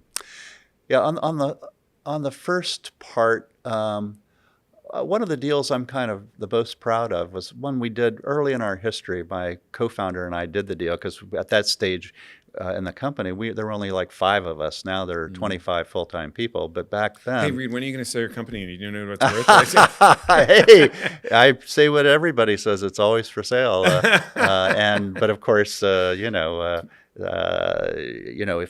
I've been approached to sell the company. Are you going to hire a banker when you sell it? That's a good question. I don't know. That's a very good question. Yeah. We were approached once before early on with my co-founder. By the way, I'm a horrible host because I stepped on a previous No, answer you were and I'll giving, come so back to that one. Yeah. We were approached early on, and somebody thought they were interested in the company, and we had just done some very large deals where our fees were very big, and so somebody noticed. So we did hire a banker because my business partner's friend at his golf club sold investment banks. Mm-hmm. And so he represented us, and we talked to a number of groups, and there were issues. Like at the time, our average fee was about $750,000, and the buyer was a company, a well-known investment bank called Houlihan Lokey. And they said, "Oh, well, our average is $1 million, and this is going to take too long to get you up to $1 million." So they walked away. There was something like that. And maybe we had a mix of deals. We had some with small fees, some with big fees. They wanted a business that all the fees were like at least $1 million. And we didn't fit that mold. But along the way, we did get to talk to Bruce Wasserstein because he had a company, he had an investment bank called Wasserstein. Wasserstein Perella. Mm-hmm. And so we got to meet directly with him, just the 3 of us. And then his president walked by and he introduced us to him. But he had a funny approach. He was like, we had in the company, maybe we had 12 people at the time. He said, "Look, guys, here's what I'm going to do. I'm going to give you. You're going to get this. You get like $1 million. You get $1 million. Whatever the number was. It was more attractive than just $1 million. It was like worth listening to. But and then I'm not buying your company. Just shut your company down. I just want you 2 guys. Wow. And I want you guys on airplanes like." Get it done. 28 days out of 30 a month. Yeah. And so we both left in the meeting and we said, well, we don't want to do that. Yeah, right. I mean, I get it that's his formula, but that wasn't our formula. Yeah. And so, not your life. or not our life. So we didn't do that. Yeah. But it was just so interesting to see how other investment banks think about the business and our business that I never realized. I would have never realized unless we went through that process that people would evaluate our business the way they did. So it made me think differently about our business. That's as a result. How long ago was that? Oh, it was a long time ago. I want to say it was probably 20 years ago. 20 years ago. And it was just funny because the 3 top guys from Houlihan Lokey, they were very big in LA. They had a New York office. They came down to meet with us, and we had done a very big deal. So when we moved into our new offices, my partner and I said, let's spend and back at 20 some years, this was like say 25 years ago, we said, let's spend a lot of the money right in the entryway. We spent $1 million right when you come in and right where the boardroom was. Some mahogany and marble. We had all that. Yeah. And then the offices were just okay. But the entry, when you walked in, it could have looked like a law firm. Yeah. And so the guys from Houlihan Lokey came down and met with us in our offices, and they said, hey, if we buy your company, we're going to move down here. This is better than our offices. See ours. That's hilarious. Yeah. I remember, this is, you got to get back to your answer, the heroic moments, but just starting the companies, I remembered, where's your office? Well, it's in the kitchen of my own home. Then where is your office? It's this one tiny room with mismatched furniture because we got it from this friend and that friend. And then it turns into 3. And then all of a sudden you finally build this nice, wonderful place and you really feel pretty awesome. Yeah. But what's so funny is, those things really don't make your business grow better. They don't. I mean, there's a certain impression at a certain time that you need. Yeah. But, man, it's like And today, even less so with Zoom. It was so we much we have less. hardly anybody. We have beautiful offices on Park Avenue. We're 2 blocks south of Grand Central. Great location for our Yeah. employees, so they love it. And you know what? We don't have that many people coming in. We get hired all the time now from a Zoom call. We don't Yeah. even have to. Not Yeah. only do they not come to our offices, in the past, years ago, before Yeah. COVID, they're like, "Oh, we want to see your offices and stuff," and they Yeah. cared about that. Yeah. Nobody cares They don't anymore. even care anymore. They don't care. I know. But anyhow, I want to answer your question. So one deal that always comes to mind, and it was really within the first 5 years that we started the company, and what was it was just an interesting deal because it was so hard.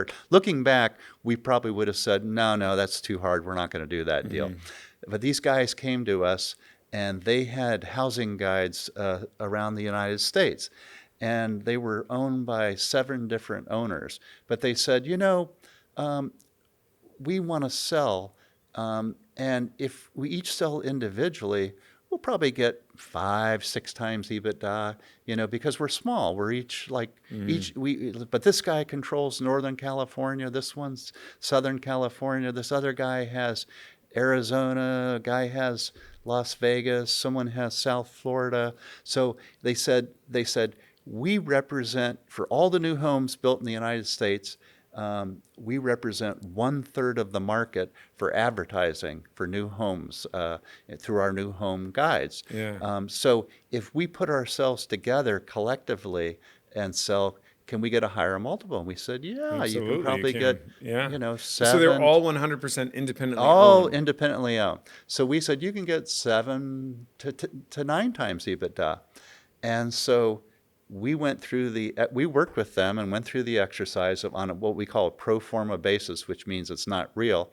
We put all 7 companies together, and we offered up a very big business to buyers, and the buyers loved it. Yeah. Because it was like they just bought 1/3 of the market share in the country. Sure. In this market, and it was all in tied up in a bow for them, all ready to go. And how did it work? Did they Well, assign... this is the hard part. Let me tell you the hard part. The hard part was we didn't want to tell each of the 7 owners what we thought their share should be of the sale. So I developed a system where we made the buyer put a value on each of the 7 businesses, so that we could say, well, we didn't do it, because they could argue with us. We said the buyer did it. Yeah. But even then, that worked. Well, I didn't think of one thing. That worked. One of the buyers in a critical market in Northern California, he said, well, I think my business is worth a little bit more than One of they're the sellers, paying. I mean. Of that. I'm sorry, one of Yeah. the sellers. Yeah. I think my business is worth a little bit more than what I'm getting. And so what had to happen is the other sellers had to agree to give him a little bit of their price Wow. just to get the deal done. Wow, and it worked? And it worked. Yeah, we got it done. And it was bought by a company called Prime Media that was buying up businesses left and right back then. And so did you just assign, obviously, one CEO, or how did There was did it run as no a conglomerate, or did at it the run? time there were 7 owners, and so Prime Media had put in place their own CEO. They had an executive that they put in place. So do most of these guys just want to They get out already altogether? the reason we went to them is they already controlled homes that were already built. So they had something, magazines that promoted homes that were resales. Yeah. We were getting them into a whole new market with this opportunity. Now it's the ones that are just being built for the first time, new homes. Yeah. And so they knew the market, and they were comfortable with it, and they paid a lot to buy the company. Yeah, that's awesome. Okay. So that was a fun deal. Because that's a but it mix was of super really... complicated. Super complicated. Yeah. I mean, you've got... Anytime sometimes we'll work with a client and they'll say, well, how about my friend, he's got a similar company. Why don't we just put the 2 together and sell them all at once? And we're like, that's tricky, because you're going to argue over who gets what in terms of proceeds, who's going to lead the company ultimately. Is it going to be you or your friend?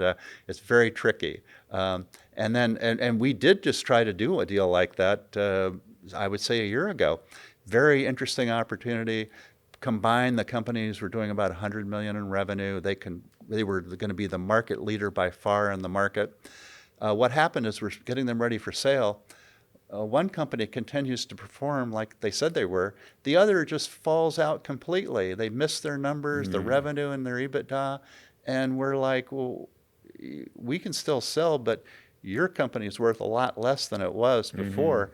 So you're going to have to take a lot less. And then that's when the thing wouldn't do it. Wouldn't happen. Yeah. I there's a couple of things that I always want to help a brand new entrepreneur with when they first start.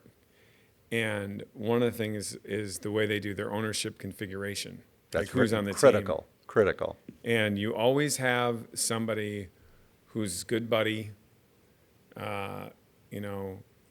deserves to have part of the company. And then as time moves on, that good buddy's not doing anything, but they own it, or they're incompetent. Right. And there's a person who is very gregarious and generous about that to start off, saying you should have this ownership, who's doing all of the work. Right. And watching their friend get rich Yeah. on their back, and there is nothing you can do but buy them out. Right. Like nothing you can do other than to bonus them Yeah. for poor performance. Yeah. And that has to be thought through from the beginning. Yeah. And That's I'll a give big you a one. corollary to that that we see a lot too. Family-owned companies, say the founder passes away, leaves the company to his 3 kids. One of the 3 kids is running the business every day, killing themselves, building the value. The other 2 are, clipping coupons and taking checks, dividends checks. And guess what? The guy who's running the business or the woman who's running the business, animosity builds up. Oh my gosh, They're it like, does. I'm doing all the work and they're getting just as much as I am because my father thought it would be fair to divide the company in thirds. And we're like, when I work with people like that, I say, that's not fair. The guy that's you're creating the value. You should be when the company was turned over, okay, everybody gets a third of the value at that time. But if you're running the company and you build the value, It's very different. that's for you, not Yeah. for the other 2 siblings, because they're not doing anything to increase the value. Yeah. And that's another part of kind of quick value. That's why you need to know once a year kind of what your business is worth, so you can deal with those kind of issues before they become problems. Then when you go to sell that company like that, if they each own a third and the CEO's doing all the work, what's going to happen. The buyer's going to say, well, I want you to continue to do all the work, and you 2 can go, you can fade away and take your money and do whatever you want, but the guy that was working really hard, he's got to keep working hard. Yep. And he's going to say, well, that's not fair, and it's going to be hard to get the deal done. Yeah. If there's maybe some sort of management pool for them that offsets that. It could be, yeah. That There maybe works there. a lot of times ways around it, but it's just It's a principally hard thing. I mean, that's why I like estate planning attorneys will say, listen, if you've got the family cottage and you've got your 3 kids, you don't just give the 3 kids the cottage. right, You put the cottage up for sale. right. And That's if smarter. they all 3 want to buy it, they all 3 buy it. Yeah, If 2 want to buy it, the 2 buy it. If 1 wants to buy it, they buy it. But you don't want that is good advice. Yeah. That's a great way to think about it. Yeah. And maybe a lot of these, you know how it is when you give money away, and you're the patriarch of the family or the matriarch. That gives you a lot of control over the does. kids, and you want to. Sometimes that person wants that control to continue even when they pass away. Yeah. And that just sets up like bad family dynamics. It does. This brings up kind of an interesting part of what you do. Of course, if it's a strategic, it's not necessarily quite the same thing. There's a windfall that comes to certain parties in all sales and organizations. We know that. But that entrepreneur, founding entrepreneur to that sale, that's where you see that life-changing moment for them so often. Have you seen that gone wrong? Like you follow up with somebody? The reason I'm asking this is because, so I have a couple of, let me just lay the foundation for this, and I would love to hear your history on this, having gone through it. Maybe you better lay the foundation. Yeah, the foundation. I would say I haven't really seen things go wrong afterwards. Well, this is the interesting point about it. But maybe if you point something out, it'll refresh my memory. Yeah, so there's 3 points. Okay. The first point is that there's all the stories of people that win the lottery. Right. They're They're the ones that dead or dead broke. Yeah. So many years later. And Then there's people who sell their business. And I always tell people, listen, if your maturity grows at the same pace or beyond your wealth, you're going to be fine. But if you have this fast wealth, even if like you do a startup business and you're 18 years old and you sell it for an enormous amount of money and you're immature, that can also go bad. True. But most people that build a business have to mature to build the business. Yeah. So they have and it takes to a long time. It does. 20 years. I mean, it's not unusual at all. No. So they're becoming more virtuous. Yeah. So by the time that money is there, they can manage it. So that usually I see, totally different thing. The fast money lottery winner takes a life of destruction. The other one generally does pretty good. But there's a third group. And it's the person who sells the business not knowing where they're going. And I've actually, I've counseled a few guys on this. Yeah. Guy sells his business. He's got $40 million. He worked as hard as he possibly could for like 9 years to get it there. In grave fear because he was making no money. I mean, he didn't even really make that much money before he sold it because he was just scrapping. So every time he's flying to London to meet with this person, he's wondering about the $6,000 that he had to spend on the trip in order to get back. And his wife is wondering, are they going to be able to pay the bills? And I need a new dress for the party. Like he's in that entrepreneurial mode. And then boom, $40 million. Everyone's happy for him because he's a great guy. Yeah.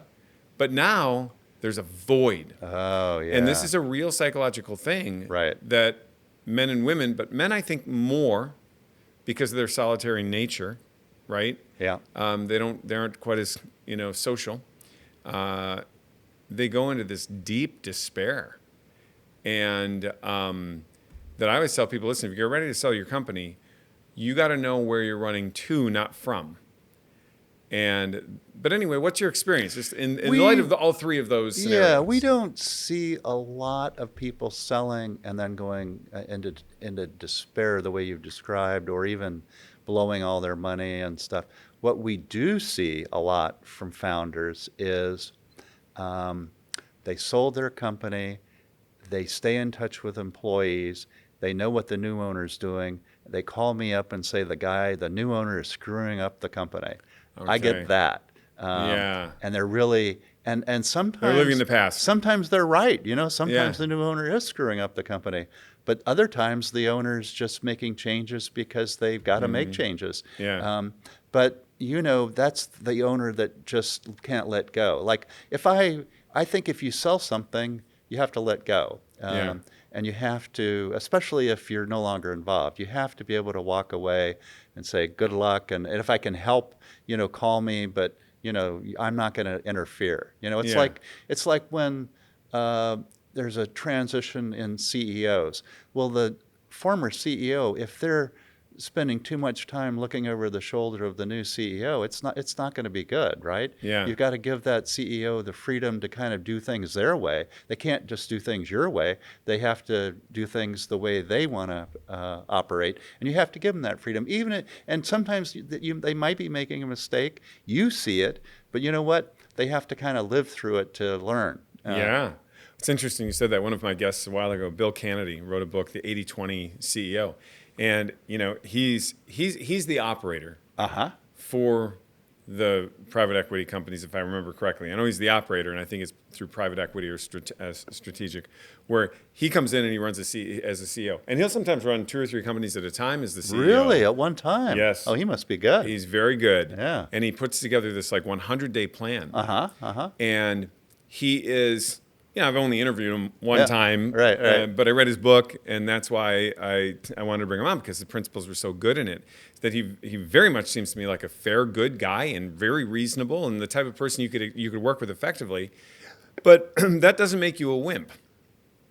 And he's like, the first thing that happens is you get in there, and because you've done it a bunch of times. You buy a company for $100 million. 4 years later, you sell it for $700 million. I've done this 9 times, or whatever the numbers were. Right. It was really impressive numbers like that. Right. So I know how to do this. Yeah. And those guys are worth their weight in gold. He Guys is. that can do that. You can tell. For the private equity firms. for the private equity. Yeah. And so he'll come in and he'll say, hey, let's talk about your division and what you're doing here. This is where we are. This is where we need to go. I want you to take the next 30 days to do your best. And we have assets for you if you need it. So you're not alone. This is not an assignment to set you up for failure. This is your job. And so put together a 30-day plan. Okay, it's not going to be accomplished in 30 days, but over the next 30 days, put together a plan so that we can go from here to there. Okay.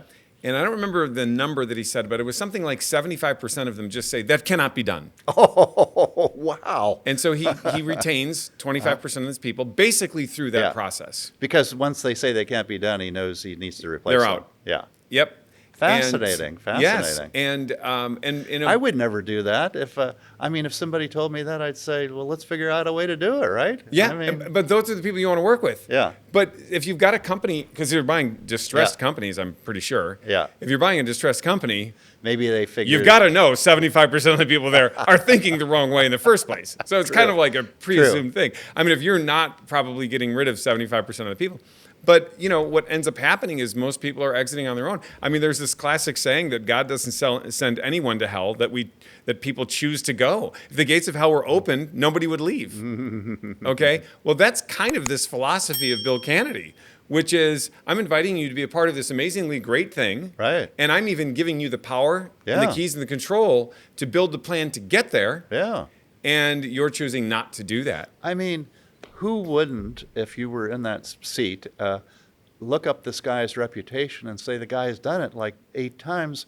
I'm tying my outcome to working with him. Yeah, but we covered this before, actually. It's back to this personality thing.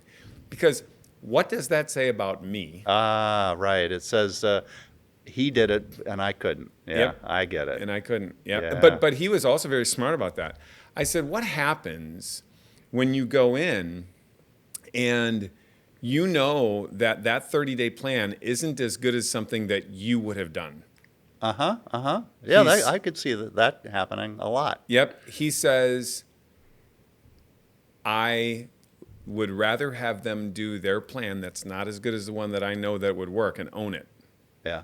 than to tell them what to do on it. Smart. Is very smart. And if you think about that, you take 4 or 5 departments in each organization, and maybe one of them is an idea 20% better than you would have known, and you're like, oh my gosh, I've done this a bunch of times, but that person's brilliant. We're definitely doing what she said, okay? But then this guy's a little bit behind, and then these 2 here are okay in the middle. That's going to balance out. But even if each one of their plans is 30% less Right. than what his plan for each one of the divisions would be, Right. you're going to do 10 times more with them doing Right. it. And you don't have to get it perfect to You to don't. be very effective. No. It doesn't And- have to be perfect. But that's experience and wisdom, and you Right. can only really get it from that. Okay, so there's because we're running toward the end here. There's 2 things I'm going to ask you to tell us whatever you think is important, whatever you want to talk about. Before we do that, though, you are well preserved, but you weren't born yesterday. You're not a spring chicken. Okay, Right? so you have. You said that you started your first business right around that 1980 mark. Yeah. Okay, but you Yeah. were active before that. Yeah. So you've got quite a few decades of making things happen. Right. You've got quite a few decades of deal making. Yes. When you think about what age and wisdom can provide, if the today you were sitting next to the 1985 Reed Okay. in the same meeting, Yeah. how many things would you see today that you wouldn't have seen then? A lot. I would have seen a lot. What? And I would What have said, types of things And you would know you what have I seen? would have said to myself too, to some degree, is when I got out of college, I just put my nose to the grindstone. I wanted to advance, and I wanted to do well in business, right? And maybe I gave up some things on the personal side that I Yeah. didn't have to give up. I felt like I had to give them up, but I really didn't. That's the thing. It's a false choice. Yeah, that was a false choice. So something I've realized now. But let's see. That's I think one of the most important things is the other people you work with. Make sure you associate with the kind of people that you're proud to associate with. Yeah. And you don't need people around that are going to be disruptive and destructive and just are out for themselves. You want people that are going to collaborate, and that's really, really important. I think when and I definitely made some mistakes in the early companies when we hired somebody that had the right resume. I hired a guy my very first time I'm in a position to hire. I was at the New Republic. I became associate publisher first, eventually, but I was running circulation, and I needed to hire a number 2 guy. I got this incredible resume from a guy that had just gone to Stanford Business School. I thought, wow, this guy will take the job. That's great. So I interviewed him, and he's brilliant, and I hired him.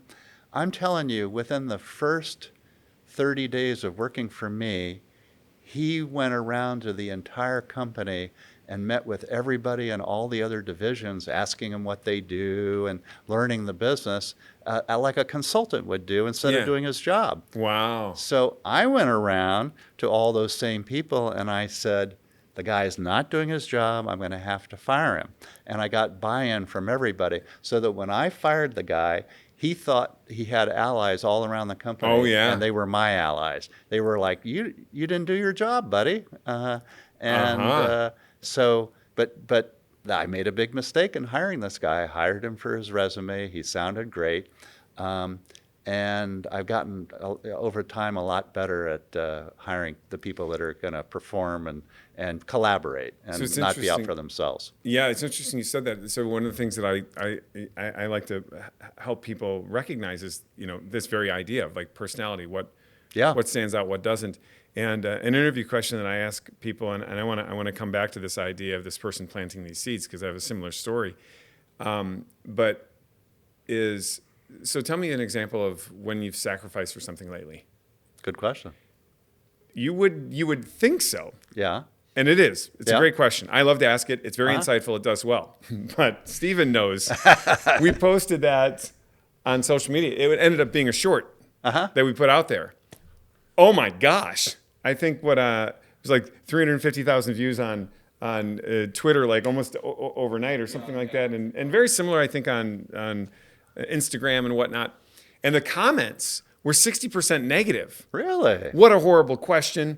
And they usually were followed up with things like, I would never sacrifice anything for a company. Here's the man who just wants this. And what a red flag if he's asking you to sacrifice and this and that. Well, by the way, those people do not have any idea that they just made my point. Right. Like, I would never hire you. Right. And I know that would come out somehow. Right. Because for you to believe that you're ever going to do anything worth value in any organization without providing sacrifice is nuts. Yeah. And by the way, the person who's asking the question, if they're worth their own salt, is going to sacrifice for you too.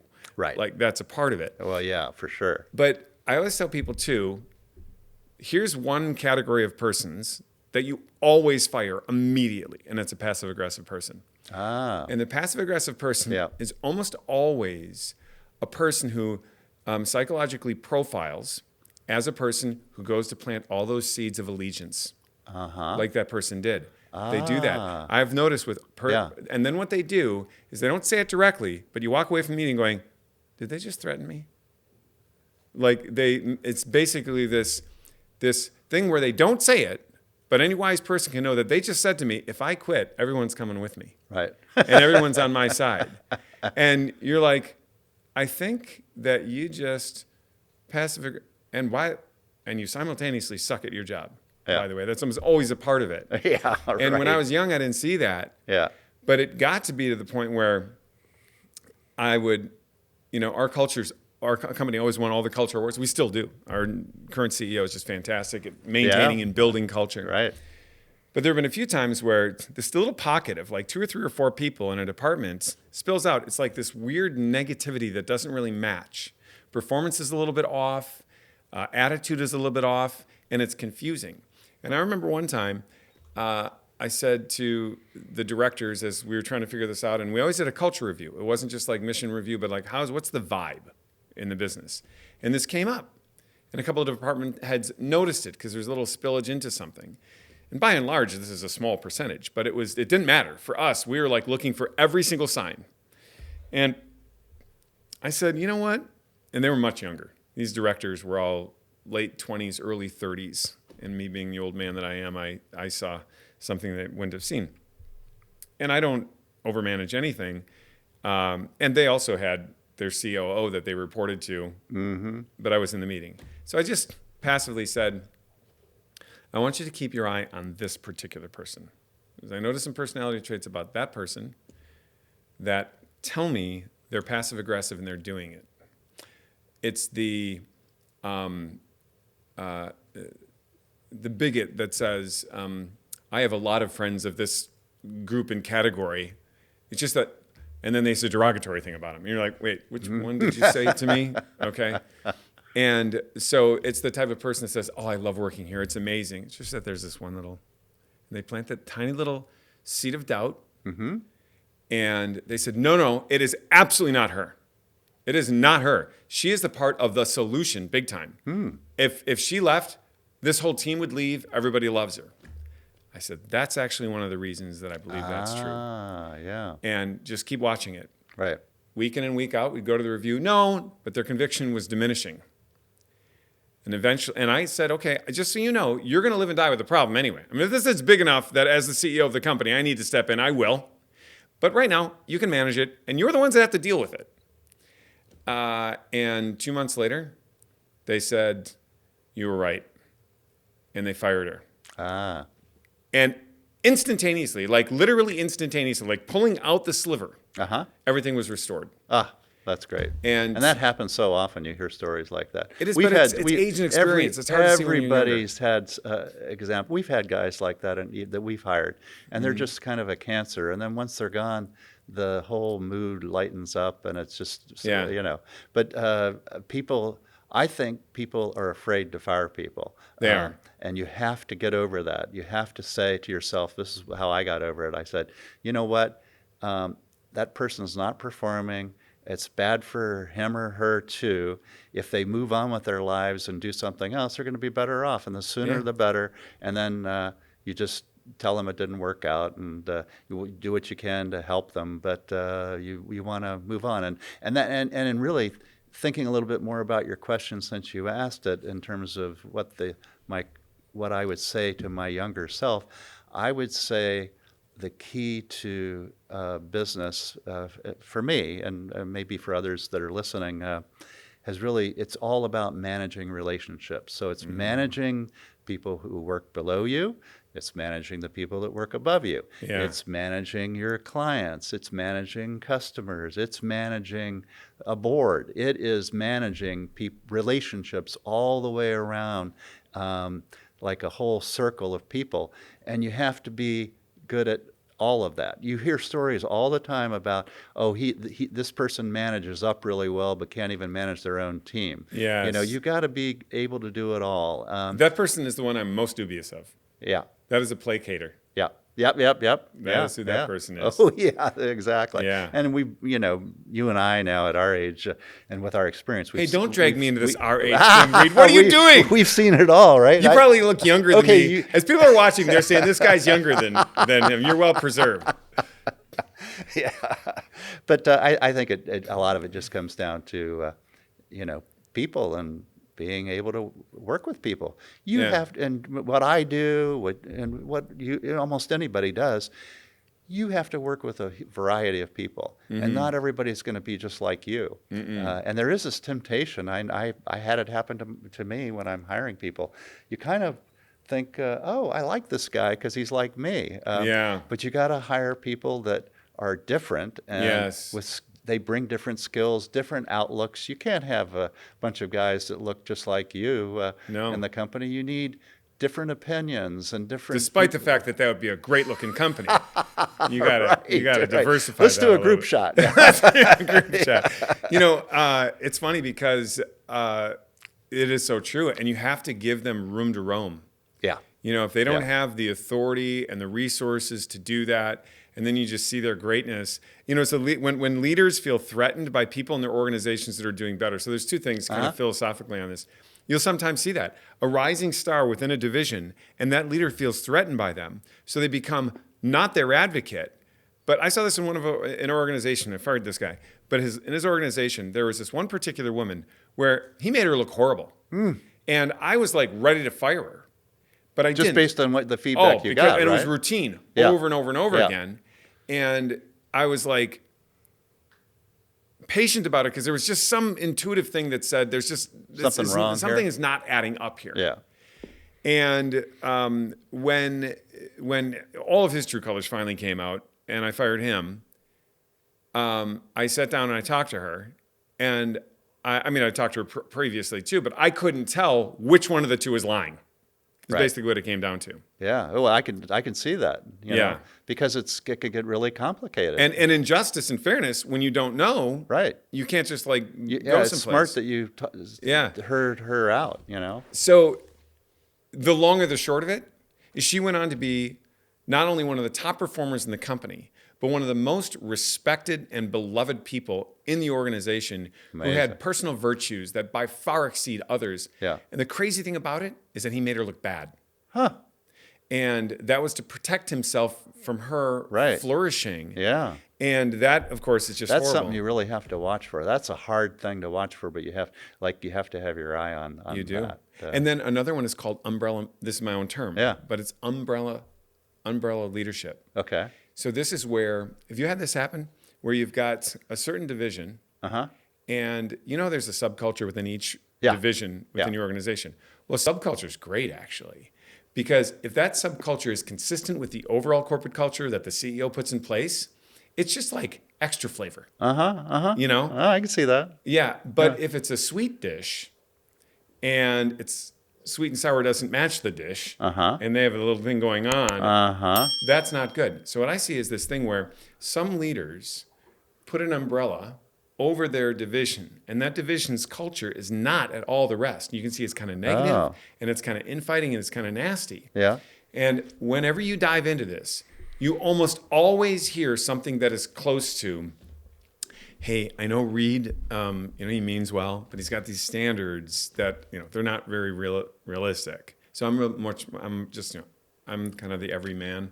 So I'm a little bit more realistic with him. So we'll go to the meetings and he'll say that sort of stuff. Don't worry, when you come back to me, I'm not going to. Oh, yeah. I'm not Yeah. going to do that. And I've seen that in my history working with people. And they're doing it because they can't keep up Yeah. themselves. They personally can't keep up to the standard. Right. So they put this like ridiculous lower standard, and you pull that person out, the rest of the organization thrives, and they thank you because Right. they don't know they're being. No. They're like the child who's got that mentally ill mom that slowly poisons them just so they can actually help them. Yeah. You know what I mean? Yeah. And to be the hero in that. And I fired a guy because this is what happened. He said to me,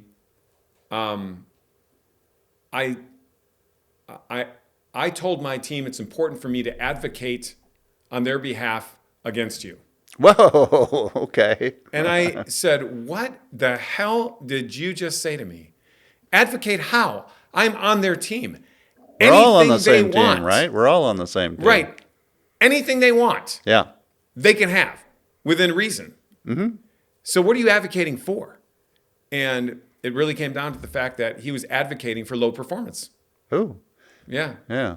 So it's just nasty. But anyway, okay, what should our audience know? Many of them are entrepreneurs. If they're not entrepreneurs, they've gained tons of leadership knowledge from what you've been talking about.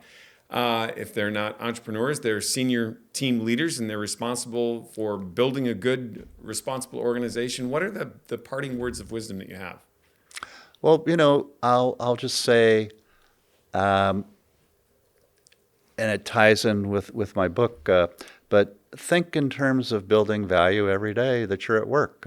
Don't just go through the routine of I've got to do this, I got to do that, but not only do your job, but think of how you can also create more value for the company overall. In my second job, my first job was 1 year long, my second job was 5.5 years. I really took that approach, and it took me all the way to becoming not only the associate publisher, but when the publisher left to become publisher of the Atlantic and U.S. News and World Report, he suggested that I could take his place. So I was interviewed, but at the time I was only maybe 28, and so the person who did come in had great skills and skills that I didn't have, and I was able to learn a lot from that person. But because I took the initiative so many times, like I would say, well, why don't we do this, or why don't we do that, or the publisher would say to me, I'm thinking about selling this part of the business. What do you think? I have some ideas about buyers, and I'll do that. Yeah. And I'll do it. You know why? Not just because I want to get ahead at the company, but I am intrigued. I'm like into working at the company so much that it's a learning experience for me. I want to do that so that I can learn how to do it. And there was a colleague at the time, and she was kind of in competition with me, and she never raised her hand to do anything. Yeah. And then when I got promoted, she had a temper tantrum. Yeah. And the publisher even came to me and told me she had a temper tantrum and said, would you be willing to not take the title associate publisher because she's really upset? And I said, I don't care how upset she is. I deserve the title. There's a form of justice in I that deserve the title, and Yeah. I worked for it, and so that's a funny thing, because there's one of the 5 traits called the Big Five in personality studies is agreeableness. And a person who's very hyper agreeable, they're very nice and they're sacrificial, but they're not effective. Right. Usually. Yeah. And the they sometimes lack justice. They will compromise the principle to make people happy. And you have like a very, very balanced sense of reasonability or agreeability. You agree to what makes sense and is fair. And you're open to it. Yeah. And you will not agree to what's not fair. No. And you won't do it. That's pretty awesome. No. And the same guy who was my publisher at that time, he went on to own another business, a great guy, Jim Glassman. And he bought Roll Call, which is a newspaper for Capitol Hill, with Arthur Levitt. And Arthur Levitt had already made a lot of money. This is before he became commissioner of the SEC. So they bought the business together, and I was doing some consulting for them. And Jim, the business was located right on Capitol Hill. They were the newspaper for Capitol Hill. Yeah. And so Jim asked me one time, he said, I'm thinking maybe, it would be good to move the company out of Capitol Hill. The rent would be a lot lower. I could move it right near, to Chevy Chase, Maryland. And he said, what do you think? I said, well, don't you live in Chevy Chase? And he said, yeah. And I said, I think that's a terrible idea. You can't have the newspaper for Capitol Hill in Chevy Chase, even though it's close to where you live. Self-justification is why he wanted that big time. Yeah. So, I mean, I don't think I've ever been afraid to say. You got to be able to say what you need to. Yeah. It's funny when you go back to that story of when you became associate publisher and the way you did that. I think for our younger audience, there's a 2-step process to being the most valuable player on the team: accept responsibility. Yeah. And then execute on it. Yeah. That's it. Some people accept responsibility but don't execute on it. Right. In other words, I'll do that. Well, that'll get you in trouble. Well, you just accepted it, but you did nothing with it, right? Which is kind of a denial of it. But if you accept responsibility and you execute on it, big things come your way and you become incredibly valuable. And now, instead of the conversation of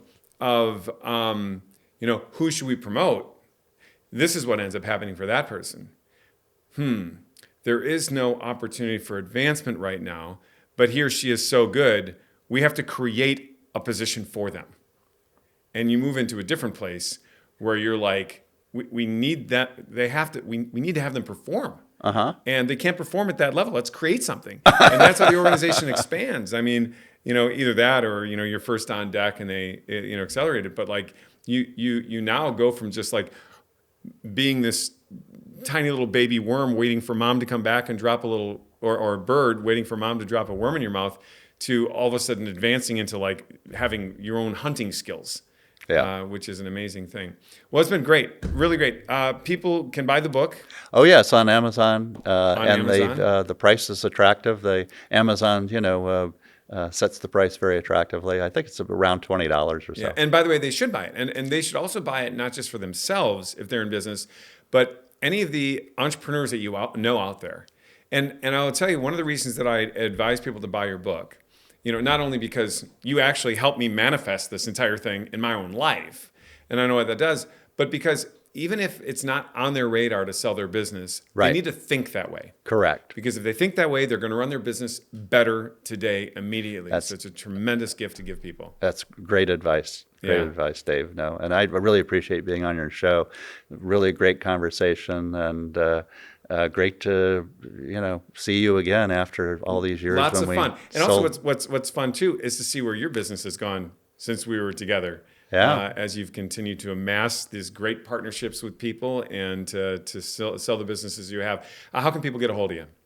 If they want to contact me directly, they can. The easiest way is I have an email address from when we first started the company, Reed, REED, at mediabankers.com. And we'll put that in our... Yeah, I still have that address. That's kind of, I use that for a lot of personal things. I have a business address, but I'm happy to.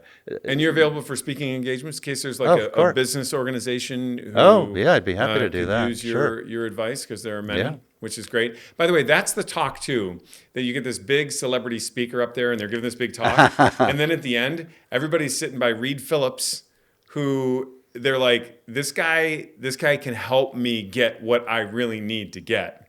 And your line for signing the books is longer than the celebrity speaker, which is really great. So, Well, thank all right, you. Stephen, that's a wrap.